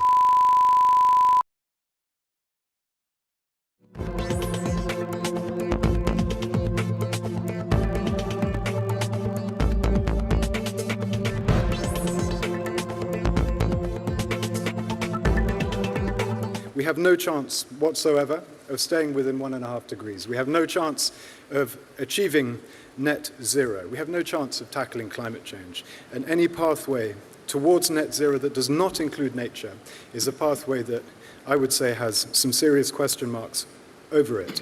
But at the same time, protecting nature, in particular forests, is not just a means of tackling climate change. It's a means of tackling so many other of the great challenges we face, whether it's pollution, even pandemics, as we learnt over the last couple of years. And as we speak, the devastation continues, and it continues at a terrifying rate. We're losing around 30 football pitches of forest every single minute. And when those highly complex ecological systems are undermined, so too do we see the ending of those multiple free services that nature provides, on which we all depend for everything we do, but on which the world's poorest and most vulnerable communities depend most immediately and most directly. So turning the tide on deforestation is undoubtedly among the very greatest challenges that we all face. And I would say that what has been secured here at this COP26, and what has been announced, and I think there are still a couple more announcements to come, is genuinely significant. Combined, the commitments that we have announced represent the turning point that our forests urgently need. And our job now, all of our jobs, but particularly the UK as presidents of COP for the next year, is to make sure that each and every one of those commitments is honoured in full. We have unprecedented commitments from governments to end deforestation by 2030. The number continues to rise, but it's 114 countries at the moment that have signed up, representing nearly 90% of the world's forests. We have unprecedented finance commitments, not least from my colleagues here on this panel. Finance commitments amounting to $12 billion from Germany, Norway, the EU, US, France, South Korea, Japan, Belgium, Netherlands, Denmark, Canada, and of course the UK. We doubled our international climate finance a couple of years ago. We committed since then that $3 billion of that, at least, would be invested into nature-based solutions, and of that, half would be invested in forests. We have major commitments from philanthropy, and we heard more of those earlier from the Bezos Earth Fund. And between philanthropy and some of the new initiatives that are emerging like LEAF, we have raised over $7.2 billion. We've got a new agreement with Congo Basin countries, matched by financial commitments amounting to at least $1.5 billion. The Congo Basin being one of the 3 most important areas on Earth when it comes to biodiversity and climate change. We have major new UK commitments to ramp up our support for the ambitious countries in the Amazon, not least Colombia, which I had the huge privilege of visiting only a few weeks ago, and where that ambition comes from the very top, from the president, who I hope will be here shortly, who I think really is a world leader when it comes to tackling these issues. And the UK has committed £300 million to support those best efforts across the Amazon, taking our lead from the leadership we've seen in Colombia. We secured an unprecedented package for indigenous people, $2 billion or thereabouts, and we've done so for reasons of justice, for all the reasons that people will be familiar with, but also, crudely speaking, because supporting indigenous people and local communities is probably the single most cost-effective and effective way to protect ecosystems. They've been doing it for generations, often in the face of acute threats, in some cases threats to their lives. We secured $1 billion through the new LEAF program, which is a high-integrity carbon market that will recognize and reward countries that are keeping their forests intact already, those high forest, low deforestation countries, as well as helping other countries move from deforestation towards protection and renewal. So this new financial package for forests and for those who depend on those forests is undoubtedly significant. But today we have to recognize that the financial incentives to destroy forests are roughly 40 times greater than the incentives to protect them. So alongside that finance, we're also delivering what will be a profound systemic shift.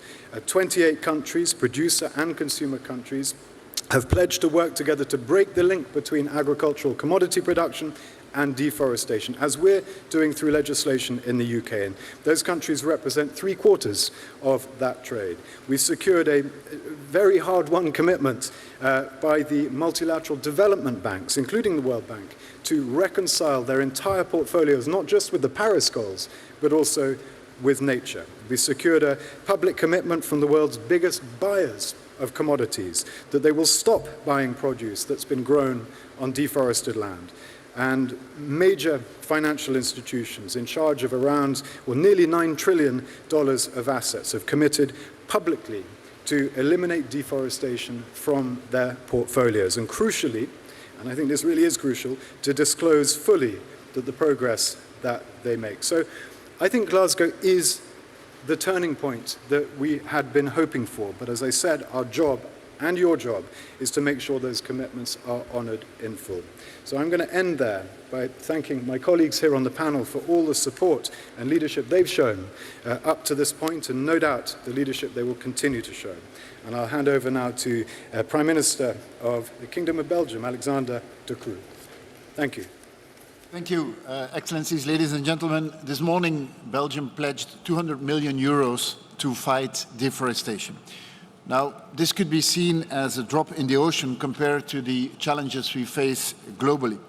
Now, the good news, of course, is that we are not the only country who has pledged in such a way.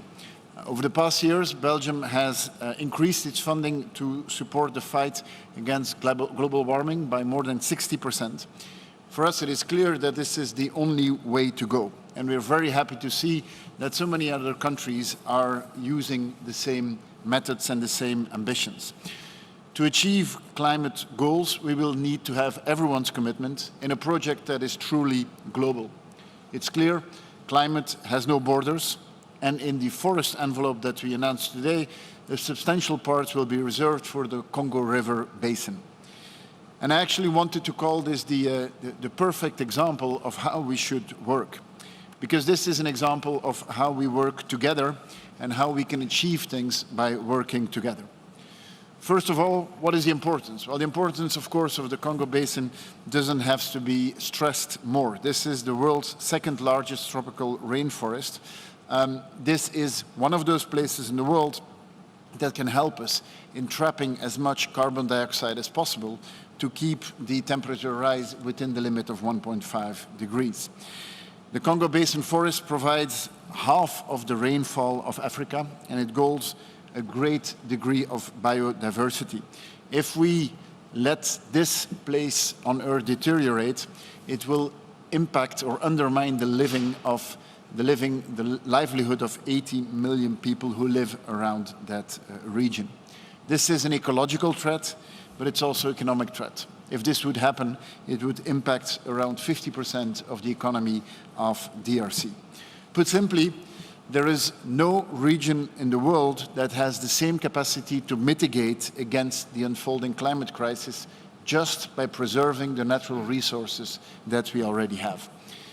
As you know, Belgium and Congo have a long common history, but all together with Germany, France, Japan, Netherlands, Norway, South Korea, Sweden, the United States, and the private sector, we have committed here in Glasgow a landmark sum of at least $1.5 billion to protect the Congo Basin forest.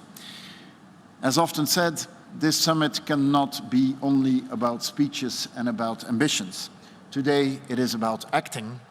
Well, this morning we are showing here with these countries that we are acting. I thank you. And I give now the word to my colleague, Mr. Choi. Thank you. Good afternoon. I am Byung-Ham Choi, Minister of the Korea Forest Service. First of all, I'm grateful to the UK presidency for presenting action on forests as one of the themes of the World Leaders Summit event at this COP26. Amid the climate crisis, forest is the area that can reduce greenhouse gas emissions at the fastest rate. Once forest fire and deforestation are well controlled. Forest is not only a carbon sink, but also the core of ecosystem, a foundation of biodiversity, clean air and water, and fertile soil.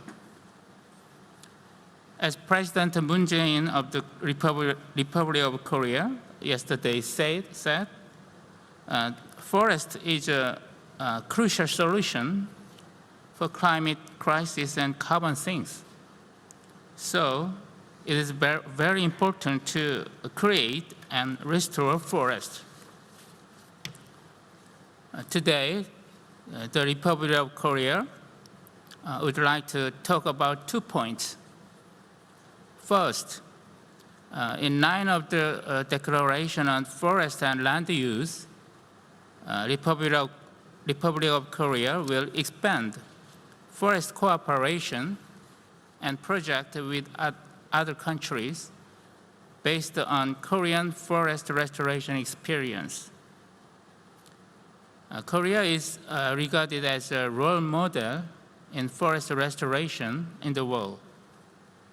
Until early 1970s, our forests were severely devastated, but with strong public participation, we have successfully achieved forest restoration by planting over 10 billion trees since 1973 until now.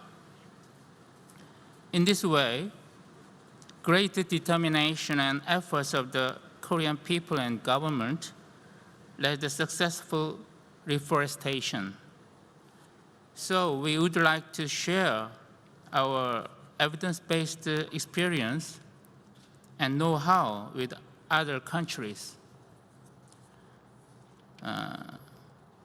Now, Korea led the establishment of a forestry international organization called the Asian Forest Cooperation Organization in 2018. With 16 member countries, Korea is taking the lead in forest restoration in Asia.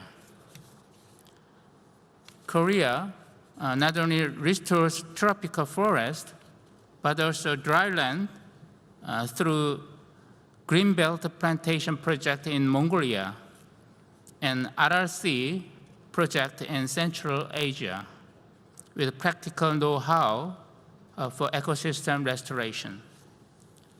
Moreover, Korea is participating in the Central African Forest Initiative as the only non-European country among its executive board members.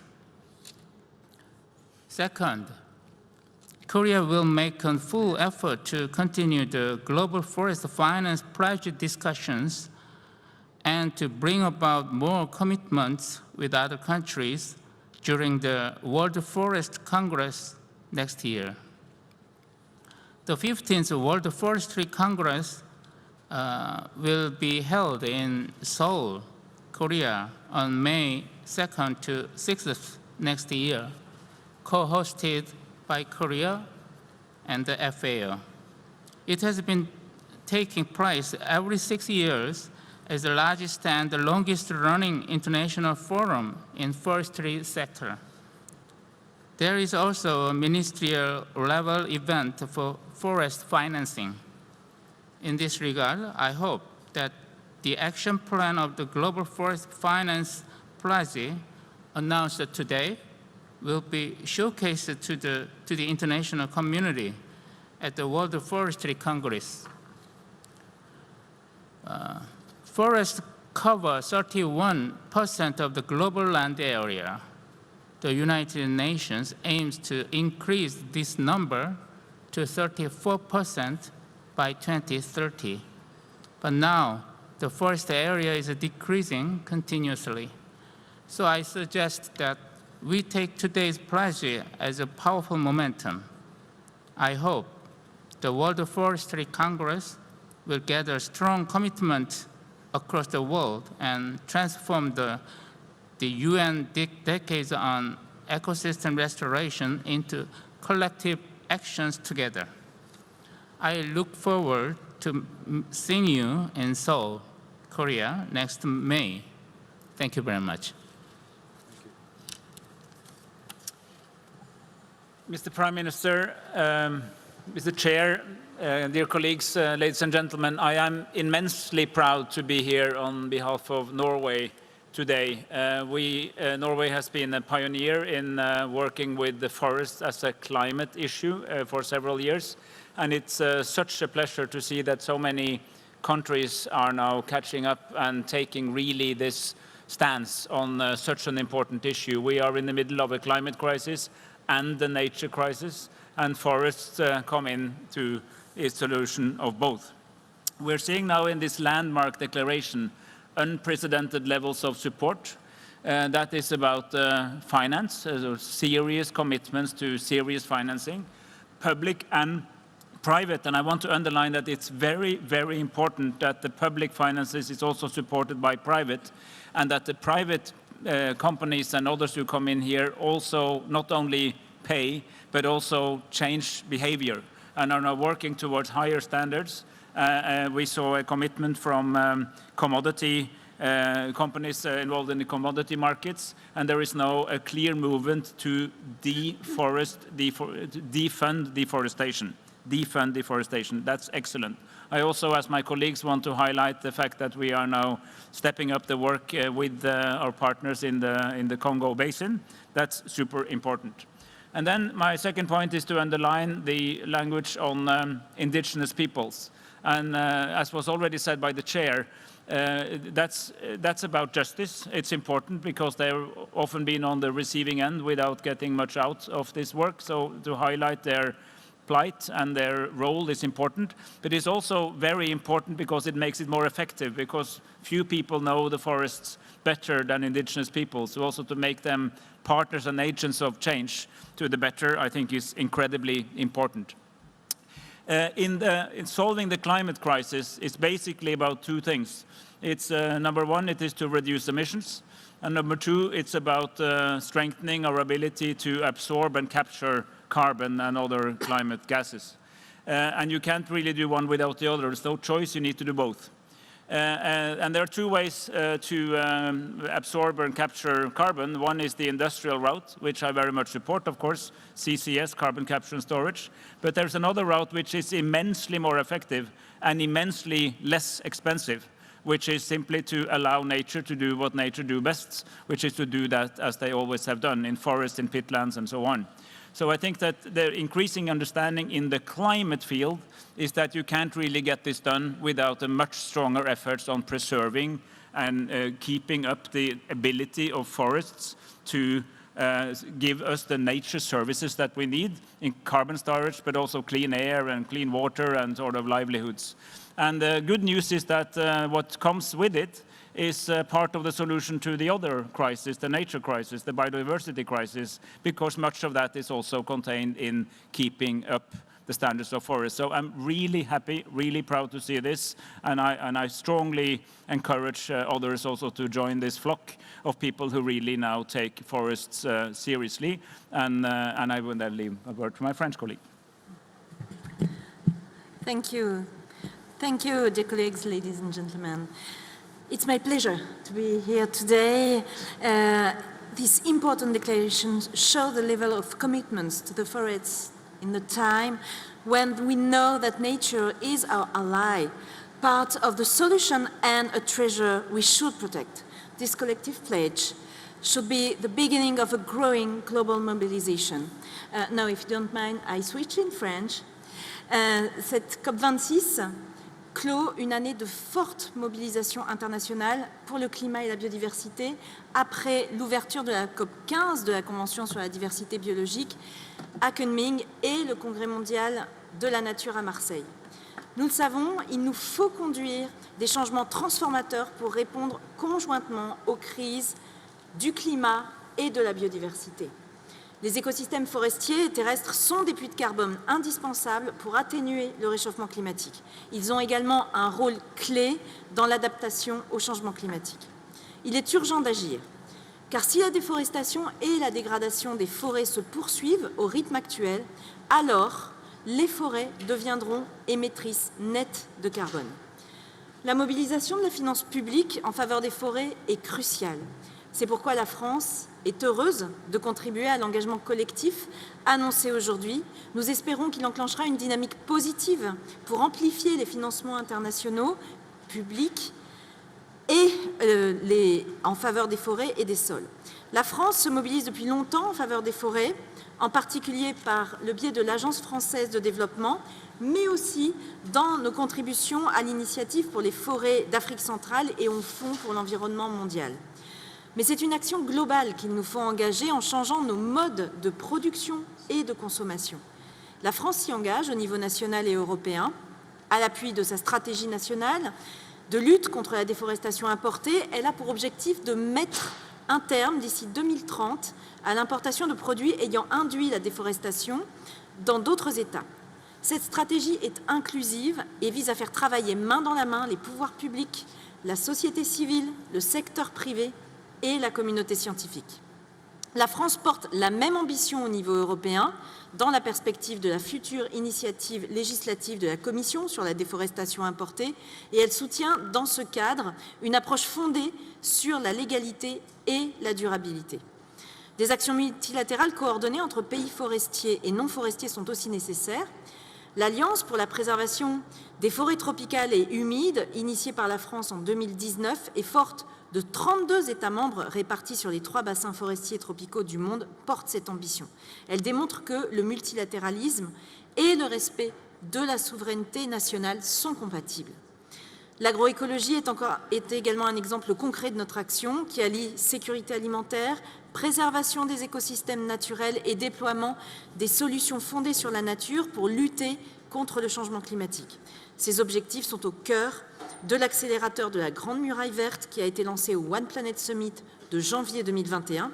Sur les 16 milliards d'euros promis en janvier, près de la moitié sont déjà aujourd'hui engagés grâce à la mobilisation de nos partenaires africains pour développer des projets contribuant au développement d'une région particulièrement vulnérable. Je vous remercie et je passe la parole à Johan. Briefly interrupt, apologise to Secretary Flassbart, but I will come straight to you.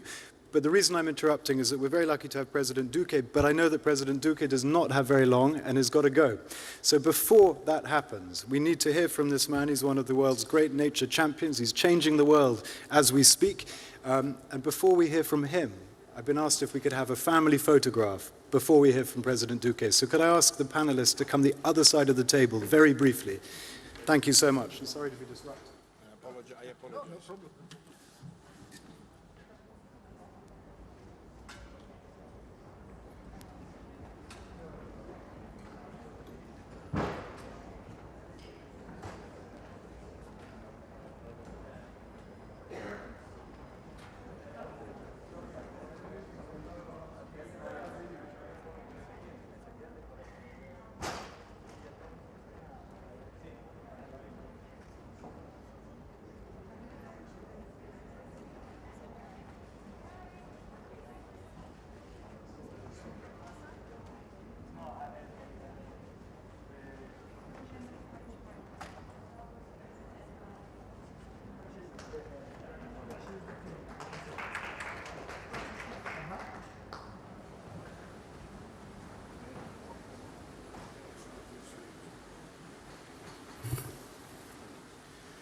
Good afternoon, ladies and gentlemen, excellencies, and my gratitude to you, Minister Goldsmith. It's a great honor to share also this panel, this opportunity, and I want to congratulate you for all you're doing to protect the environment around the world. First of all, I want to express that this meeting is historical, and it's historical because this is about the mobilization of resources to protect the environment around the world, and also to fight deforestation, to conserve, and to give hope to many people around the world. I want to emphasize something that is very important. We come to this great summit because we must act against the climate crisis that we face. But the decisions that we make in this summit will also have an impact on the COP15 that we will have on sustainability and biodiversity next year. Today, we acknowledge that if we really want to cut down emissions by 2030 and reach carbon neutrality, we have to put the concept of nature positive in our minds and hearts. And in order to achieve that, we need bold action, rapid action, and decisive action. And that is why Colombia today is announcing that we're not going to wait until 2030 to have 30% of our territory being declared a protected area. We're going to achieve this in 2022. We have also made the decision, and we announced it minutes ago, that we're expanding our maritime protected area in 16 million hectares in order to protect species and guarantee that we can have payment for environmental services and prevent the fishery that is affecting endemic species and unique species. And we want to celebrate as well the commitment that you have made today, Minister Goldsmith, of creating a fund of £300 million to be used to protect the Amazon. We definitely want to do a conservation strategy with payment for environmental services and natural conservation contracts with peasants and indigenous communities. Our most important objective is not only to reach that 30% protection of our territory, but be able to connect green finance with those purposes. That is what ensures the lasting sustainability of all these instruments. So, saying that, Minister Goldsmith and dear Excellencies and representatives of many organizations, this fund, this effort that mobilizes millions and thousands of millions, and the concentration of resources also in the Amazon, is a demonstration that we're going to come out of this COP26 with concrete and undisputable actions. One of these is to guarantee that 30% of Colombia will be declared a protected area in a country that has 50% of its land tropical forest, 35% of its land being Amazonic land, and it has 52% of the world's high altitude ecosystems. So we welcome this initiative. We are also motivated to achieve better results, and we know that with this mobilization of capital will not be only Colombia, but many other countries that will benefit from this very important decision. Thank you very much.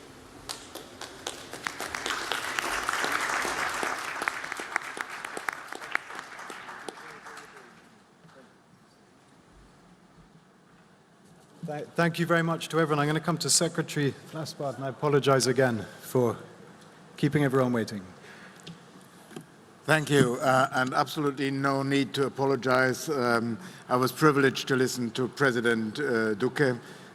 Really wonderful to have these leaders around here in Glasgow. I also want to thank all my colleagues here on the podium, but allow me specifically to address the UK. Lord Goldsmith, dear Thomas, we didn't meet before the pandemic, so it's the first time I see that you are a real person and not just on the screen. Thanks for hosting this enormously important event. Germany is for a long time committed to finance for forest protection. Together with our dear colleagues from Norway and the UK, between 2015 and 2020, we announced and committed ourselves to organize $5.8 billion for forest protection. And we did not only deliver, but we overachieved this announcement. So these three countries, all the other colleagues, apologies, but I have to mention that they are called GNU countries, GNU, Germany, Norway, UK. And the thing is, in Germany, GNU is a word for wildebeest. And as you all know, wildebeests are very strong animals, and more than that, they are migrating in crowds. And sometimes these crowds are growing, and that is what's happening. So I'm very happy. It's enormous. This is a very good day for our global forests, and it is needed. We are heading for a decade of implementation, and I don't want to repeat what all my colleagues wisely said about the multiple benefits of investing in forests in all dimensions. All this was and is true. But now we need to get into a decade of implementation. After more than 100 years of destruction and degrading of our global forests, we need this decade with three main pillars: reducing deforestation, followed by stopping deforestation, and already now we have to invest in restoration of degraded forest landscapes. And with this, we can benefit for the 1.5 degrees. With this, we can capitalize also for local income, and therefore Germany is extremely proud to be part of this enormous group. And sorry to mention this again, I did so in a meeting before, Barbara. This is another proof that this is not all about blah, blah, blah. I urge people out there to make a differentiation between useless words and what is happening on the ground. And here is a group that makes it happen on the ground. Thank you so much. Thank you for your comments, colleagues. but also for your commitments. I have to particularly thank Germany and Norway because they were going through elections while they were being harassed by the UK. But I can tell you that they didn't need much harassment. These are countries that have been funding forests as part of our approach to climate change for many years, as other colleagues on the panel have. So I think we have time for some questions, if there are any, and I'm going to do two at a time, but I'm looking to the back for instructions in relation to the time. We have one, I'll do one in that case. You're the only hand at the moment. No. Pardon me. My name's Patrick Greenfield. I'm a reporter with The Guardian. I wanted to ask, what does success look like? What does stopping deforestation actually mean? Do you want to direct that to anyone in particular? Well, you, Lord Goldsmith, and then also the Minister from Norway. You've spent a lot of money trying to halt deforestation around the world. Forests keep being destroyed. We've tried this before in 2014. How are these pledges going to be monitored? How is this transition going to happen? This is a huge commitment, but what happens next? Okay, thanks very much. Shall I go first, or do you want to? So I'm going to give you a relatively simple answer. That is that the trends are heading in the wrong direction, despite lots of efforts by lots of countries and organizations over the years. But we've also seen signs of success. Indonesia, for example, has demonstrated quite significant successes in stopping the conversion from palm oil, from forest to palm oil. We've just had President Duque on the stage. My understanding is that the figures that either have or are about to be released will show record levels of slowing down deforestation in that country on the back of a number of initiatives that the Colombian government have been working on in alliance with particularly Germany, Norway, and the UK. So we know it is possible. The difference between this package that we've provided, that we've presented today, and previous packages, besides being significantly bigger, is that there are 11 core components to it, and each one of those components will reinforce the other. So there's no point just having leaders telling us that we're going to stop deforestation by 2030 if you don't have finance. There's no point having finance and those commitments if you're not also tackling the levers that are driving deforestation. That means breaking the link between commodities and deforestation. There's no point having even that package unless you don't also ensure that the financial institutions are in line with this aspiration, with this vision. We could raise all the public finance in the world, but it will never compare with the amount of money that's flowing into the problem through financial institutions, through banks, through multilateral development banks, through misplaced subsidies by governments. So I think we've got a package here which is complementary, mutually reinforcing, on a scale beyond anything we've seen before. But the final thing I'll say is that it will still require scrutiny. And that's why, to steal a phrase from Greenpeace, we want radical transparency throughout this process so that countries, businesses, financial institutions, multilateral development banks can be held properly to account at every step of the way. But I'm going to hand over to my colleague from Norway. Well, first I would like to echo what Minister Goldsmith said. We have, as you said, quite a lot of experience in this, and we have seen the good and the bad of it. It's difficult. We have some successes. I would also highlight much of what was achieved in Indonesia as in reducing deforestation for palm oil and non-sustainable palm oil is a very good example. But I think success means that you're actually not only keeping forests, but you're stopping deforestation and you're transiting into sustainable ways of dealing with forests, and then you're reforesting, that you're actually building more forest. And that has to do with the financing we're coming up with, but it also has to be with behavioral change in the whole commodity chain and the finance chain. And of course, that's about legal norms. You also have to look into illegal activity and work with governments to trample down on serious forest-related crime, of which there is a lot. So you have some countries that are actually committed, but they still have to do better in policing. And then I think on the bigger picture, we need to put the price on nature. We need to make sure that the externality that relates to taking resources out of nature must have a price. And back home in our new government platform, we're saying that we want to start calculating nature risk, just as we're doing climate risk, and also how to develop a pricing system so that it's actually more costly to steal more areas from land. I know some of similar things are moving in this country. I think that's also part of a broader trend that we have to take into this. So making a much more conscious, making society more conscious about the pitfalls of doing it wrong and the benefits of getting it right. The question was, how will it be monitored? Satellite. I mean, there's a lot of work been going in at the moment to figuring out exactly how different ecosystems, different part of the world can have their success adjudicated and measured.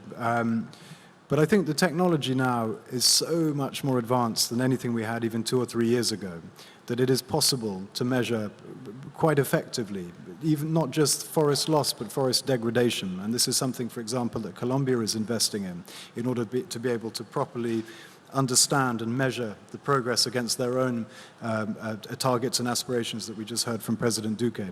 So I mean, clearly monitoring is essential, but I don't think there needs to be a single monitoring process applied in every country, no matter the conditions around the world. So this is a hugely important part of it, but I'm not convinced that there is a single answer. I don't know if any of my... Can I just add that there's also quite interesting advances now on satellite imagery, and much more precise satellite imagery, more dedicated to actually checking that what is stated from a government is actually what's happening in reality, which of course is an important part of monitoring, in addition to more local level monitoring of practices.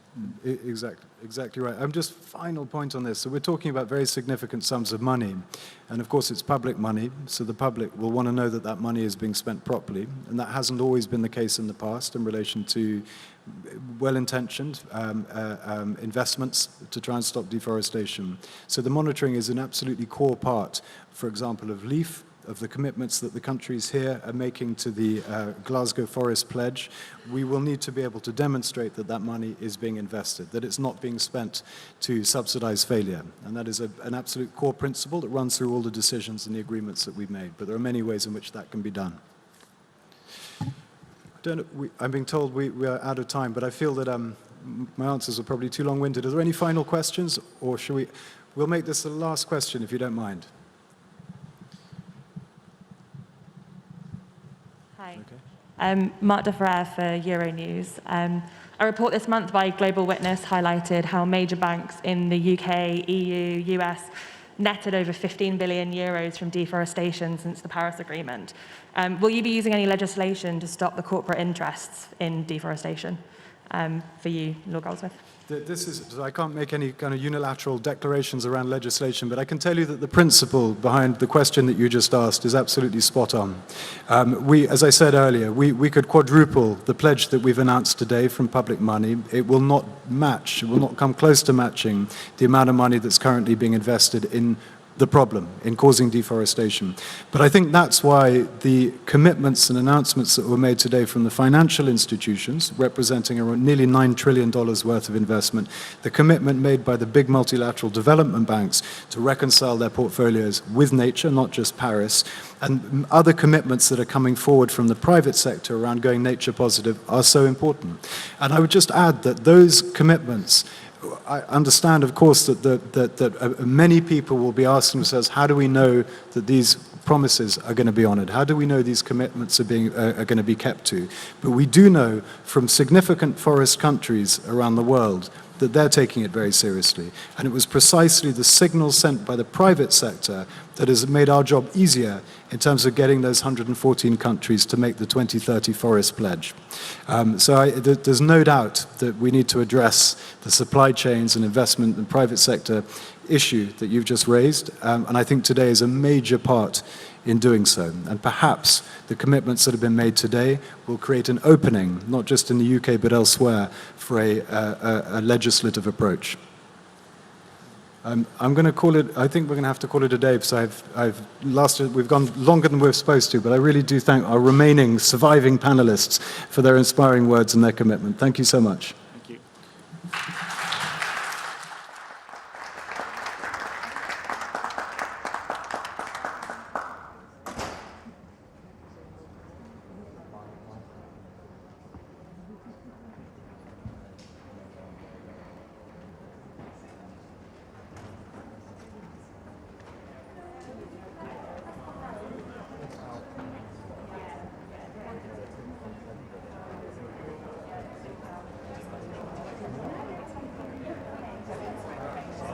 Sorry, if I cast everyone's mind out the way quickly. We just stop them.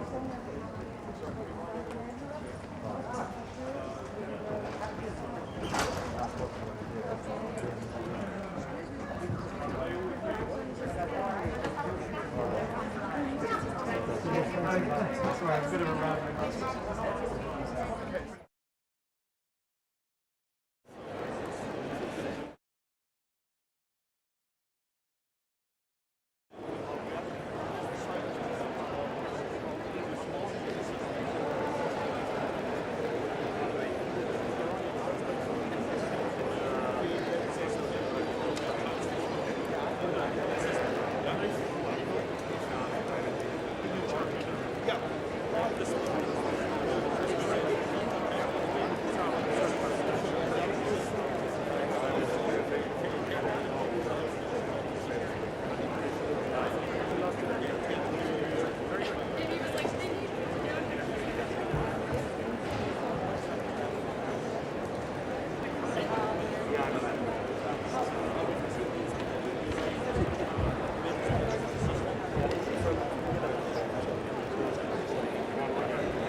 Making green hydrogen cost-effective. Got it out, ready to go. This is the modular version. Exactly. The concept one that we're not producing. I was trying to describe someone how it works. I need you at all times. I need you by my side. No problem. Hannah and I were trying to talk about it, Jeff Bezos, about the technical bit. Easy. Water in, oxygen out, hydrogen out, Yeah. power in, and then internet. So that we can remote monitor and control it. What goes on inside here then? What's actually happening? So inside there's quite a few things. Right? There's a stack here which is what's generating hydrogen. And then you also have an electric board, you have an AOH tank, which is an electrolyte tank. These are part of a bunch of wiring, but it's super simple. And it's cost effective. An ion exchange membrane. If you have one of these in your house, So you have I'm glad you know what that means. She's the engineer. I'll be testing you later. Are you? Okay, good. And I'm right in saying you can put more on top of each other. It's modular, isn't it? Yeah. So according to how much hydrogen you need, then you would stop them. And this is our standard electrolyzer. This one's from 2.4. And then we're going into the megawatt scale. And that will be 40%. And that's where we're going to stack or core stack here. But it would be very heavy. Yeah. So it's going to And 1 megawatt being one container. And then of course as technology and innovation improves, trying to get more into that same space. But you think to see what's happening in 10 years' time from now, it'd be amazing. You've got to start somewhere, so really well done.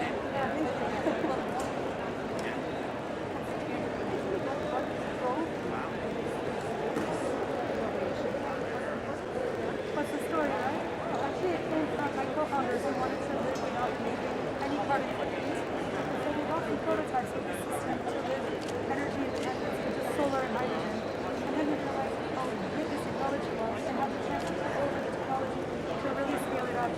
Initially, my personal motivation was replacing diesel generators with islands because I'm from New Caledonia. So I wanted to take out all the fossil fuels and really bring green hydrogen because it's abundant renewable energy. Solar, water, that's all you need. And when the hydrogen coming out, what pressure is it at? Depends on which use case, right? So this one comes out at 30 watts. 30 watts. Then depending on the use case, you can test it for, example, with fuel, 700 watts, 500 watts.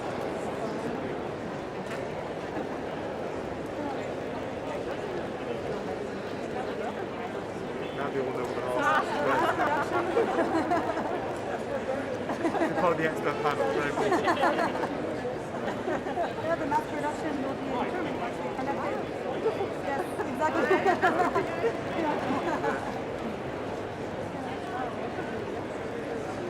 I hope so. Yes. We're invited to the opening of the Ganapsa campus.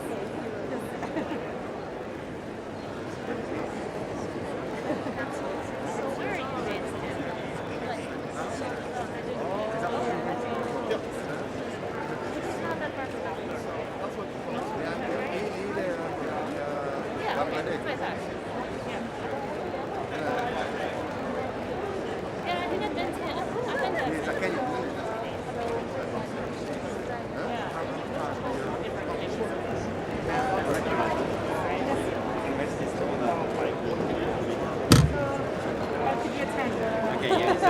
It's not. And what's Yeah. Performance science. So it's significantly more versatile because it's not using any scarce materials, so like before. Yeah. It's a longer lifetime at a high performance. And it's quite complex. Others are building electronics which are like the industry's early mainframes. Imagine one thing sales. Yeah.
so far? How many of these have you used?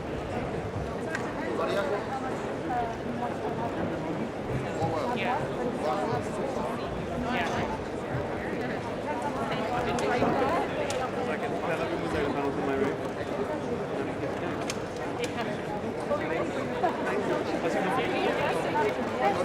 Yeah, please. Sounds like I should put my money into it.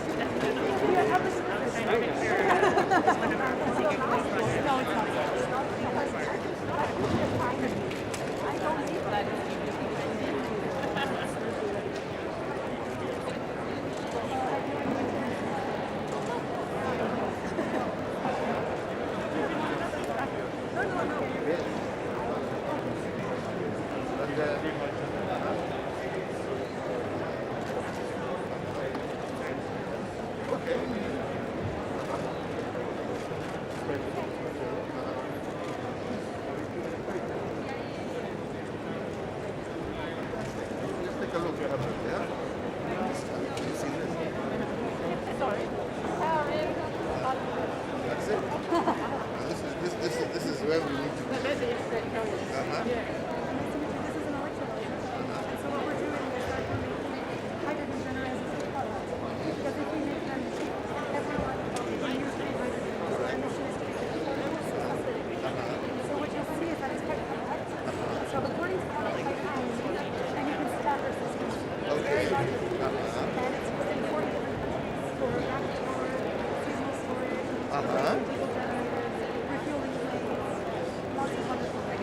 Fantastic. Fantastic. And it's already in use. Yeah? Your Royal Highness, Your Excellencies, Lords, ladies and gentlemen, please take your seats. Thank you.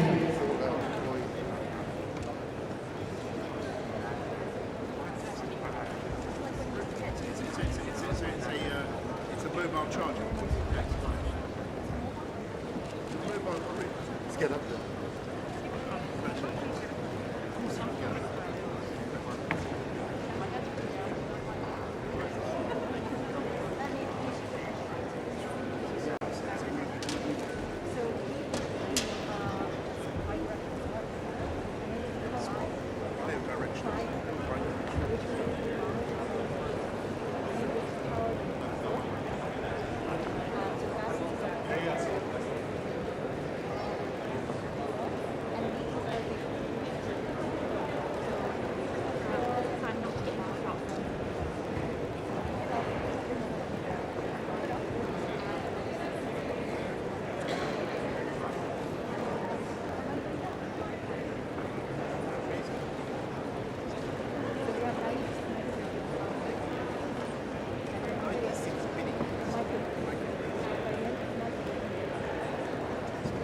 Graduate this event.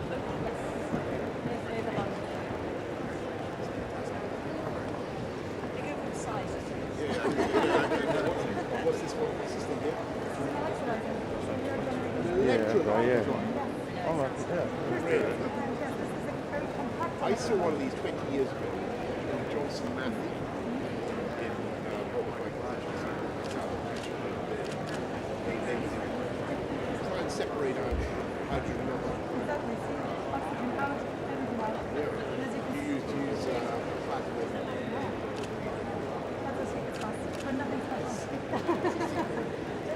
That's why it makes it cost effective. So you can mass produce them and make an impact. So according to hydrogen expenses, you can start them. Are you serious? That's it. Yeah. How much energy do you have to use?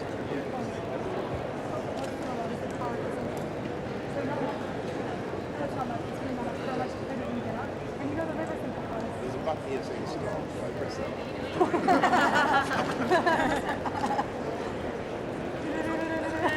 Very good. Fantastic. Congratulations. Thank you.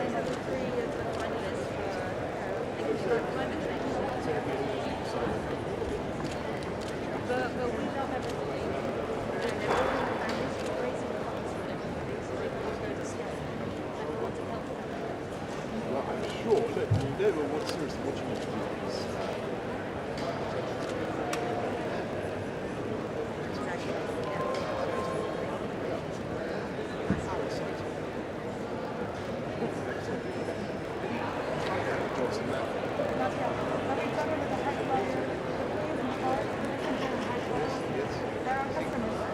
to make hydrogen for planes?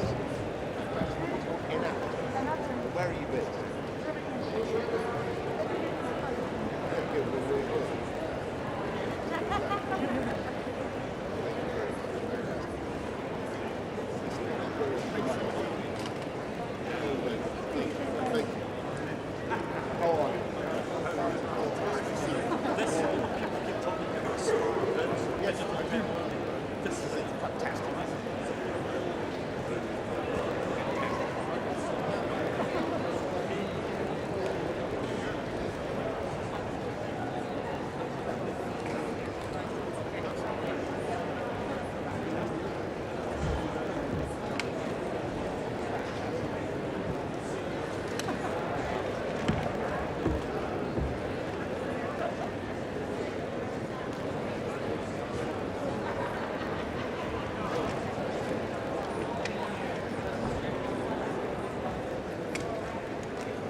Your Royal Highness, Your Excellencies, Lords, Ladies and Gentlemen, please take your seats. Our presentation is about to begin. Thank you.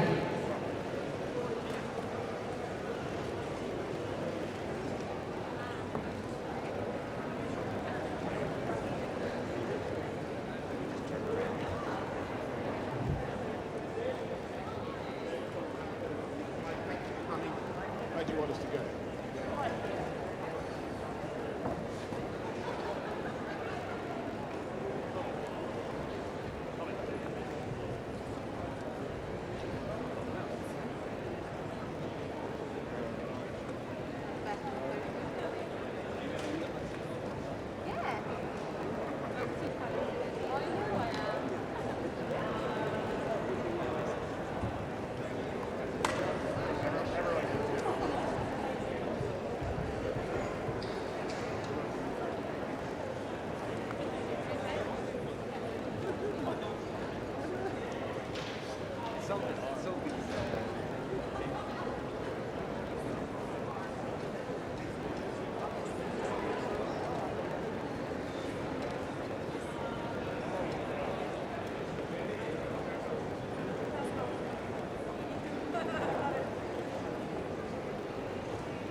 natural world has given us everything we need to survive and thrive, allowing us to lay the foundations of our successful civilization.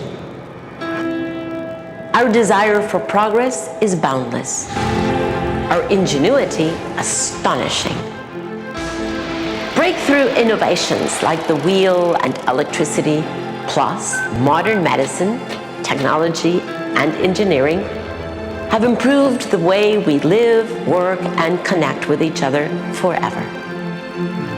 We are the most intelligent beings on the planet, and yet we're destroying our only home. We have reached a turning point for humanity. We now must work together and use our ingenuity to tackle the climate crisis before it's too late. More progress is needed fast. From the types of energy we produce, to the ways we power our lives and get around, right down to the ground beneath our feet. What we do today could transform our economies and societies, impacting the planet for millennia. The following sectors contribute to over 50% of all greenhouse gas emissions: power generation, road transport, steel manufacturing, and agriculture. Cleaning up these sectors will help us halve global emissions by 2030 and keep 1.5 degrees warming within reach, protecting vital ecosystems, communities, and future generations, and boosting jobs and livelihoods globally. This vision can only be realized if we all work together. We've already made significant progress, but the pace of change is still far behind what is needed. That is why we're launching the Breakthrough Agenda, a global pact to work together to dramatically scale up clean technologies and drive down costs, making them affordable and available to everyone. Countries, businesses, people, and organizations from all over the world are coming together to make clean power the most affordable and reliable option for all countries. Zero-emission vehicles, the new normal. Green steel, the preferred choice in global markets. Affordable, renewable, and low-carbon hydrogen, globally available. And make sustainable food and land systems more economical and attractive in all regions by 2030. By working together, we can harness the power of clean technology and innovation. Let's make the 2020s a decade of delivery.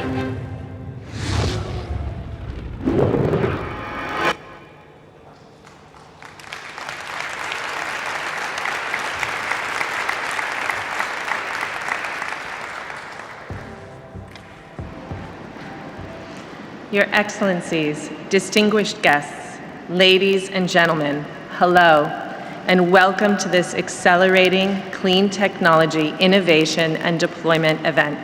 Thank you for being here today. I am Dana Strong, Chief Executive of Sky, a COP26 principal partner and media partner. In 2006, Sky became the world's first carbon-neutral media company. And this last February, we announced plans to reach net zero by 2030. To do that, we're transforming our business, cutting the carbon emissions created by us, by our suppliers, and by the use of our products in customers' homes by at least 50%. And yesterday, we released a new study here at COP on the power of TV to drive more sustainable behaviors from our viewers. Success across these areas will take collaboration, inspiring as many people as we can to join us on the race to zero, and investment in clean tech. That is why it is an honor to be here moderating this event, where we will see leaders, businesses, civil society, and young innovators, all showing a commitment to work together to make this a decade of delivery. It's simple. We must act now to avert catastrophic climate change. To enable that, we must ensure that clean technology is the most accessible, affordable, and attractive option everywhere. That's exactly what we're here to talk about today. First, we will hear from a group of world leaders who have announced ambitious net zero targets and are taking steps to make them real this decade. We will then hear from the Duke of Cambridge and Venetia Amushankar about the Earthshot Prize and the inspiring innovations that are happening on the ground. Finally, we'll hear from businesses who are leading the way. It's now my honor to introduce our panel of world leaders and welcome and invite them to take their seats on stage. Please welcome His Excellency, Mr. Hage Geingob, President of Namibia.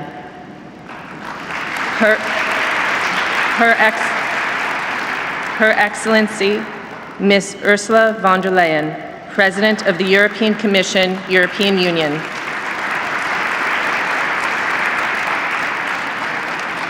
His Excellency, Mr. Joseph Biden, President of the United States of America.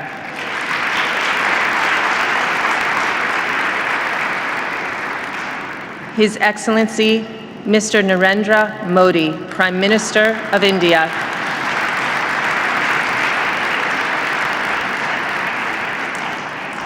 His Excellency, Mr. Uhuru Kenyatta, President of the Republic of Kenya.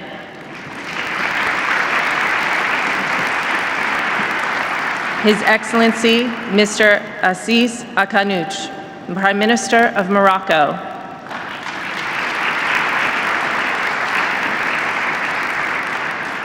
Finally, may I please welcome His Excellency Boris Johnson, MP, Prime Minister of Great Britain and Northern Ireland, to the right lectern to kick off this first segment of the event.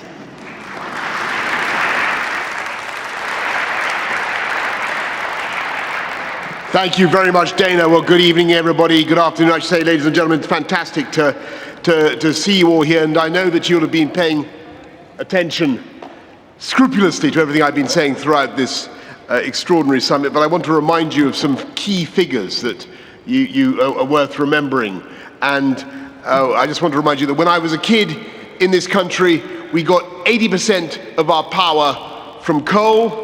When I was mayor of London, when I first met some of my fellow world leaders, we got 40% of our power from coal. Today, that figure is down to 1% and it's going to zero by 2024. We're going to zero emissions for our vehicles, for our new cars by 2030. We're going to net zero for our whole power generation sector by 2035, not even making use of gas. How is it possible to do this? It's through technology. It's through the Promethean power of human invention. That is what is enabling us to make the progress that we are. And I want to see here from the Glasgow breakthroughs a new surge of initiatives to deal with some of the outstanding problems. And let me give you one in particular, and that is aviation. And it's a tough nut to crack. And we're spending, I think I can see Bill Gates dimly over there. I can see Bill Gates. Now, Bill and I just agreed jointly to spend, I think, £400 million trying to solve the problems of low carbon aviation, zero guilt-free aviation. And we've got to fix it. I'm going to be flying in a plane quite soon that has, I think, 35% sustainable aviation fuel. And the target at the moment is to get to 10% sustainable aviation fuel for the whole world by 2030. How pathetic is that? We can do better than that, folks. It was 100 years ago that Alcock and Brown, I think it was Alcock and Brown, flew the Atlantic for the first time, didn't they, with about 865 imperial gallons of petrol. We've made virtually no progress technologically since then in our approach to sending a plane up over the Atlantic. I want to see ALOC. I want to see, never mind Alcock, I want to see ALOC as the skipper of the next Jet Zero plane that will not rely on fossil fuels at all. And I think that we should be far, far more ambitious. And I just want to say thank you to His Royal Highness the Duke of Cambridge, because I think the Earthshot Prize is a terrific initiative. And I've just met some young people who've got plans for getting rid of, there's a machine over there about the size of a microwave. It looks suspiciously like a microwave, actually, that apparently can make very cheap hydrogen. Isn't that fantastic? I believe it. I'm a taker. She gave me her card.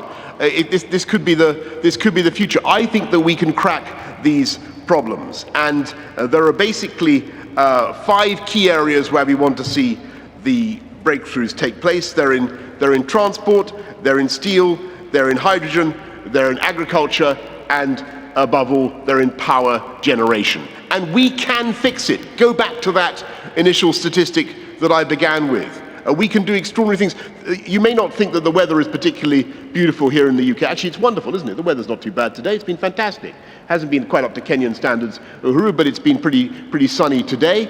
And there are many days in which, thanks to our combination of solar and wind, we produce more than 50% of our energy from renewables. What we want, the whole objective of this summit now, is to take these inventions, take these breakthroughs, and get the finance, get the support to make sure that they are disseminated, they are spread around the whole world, so that the whole world shares in the Glasgow breakthroughs and shares in our agenda, and that we unite across the whole planet to tackle climate change.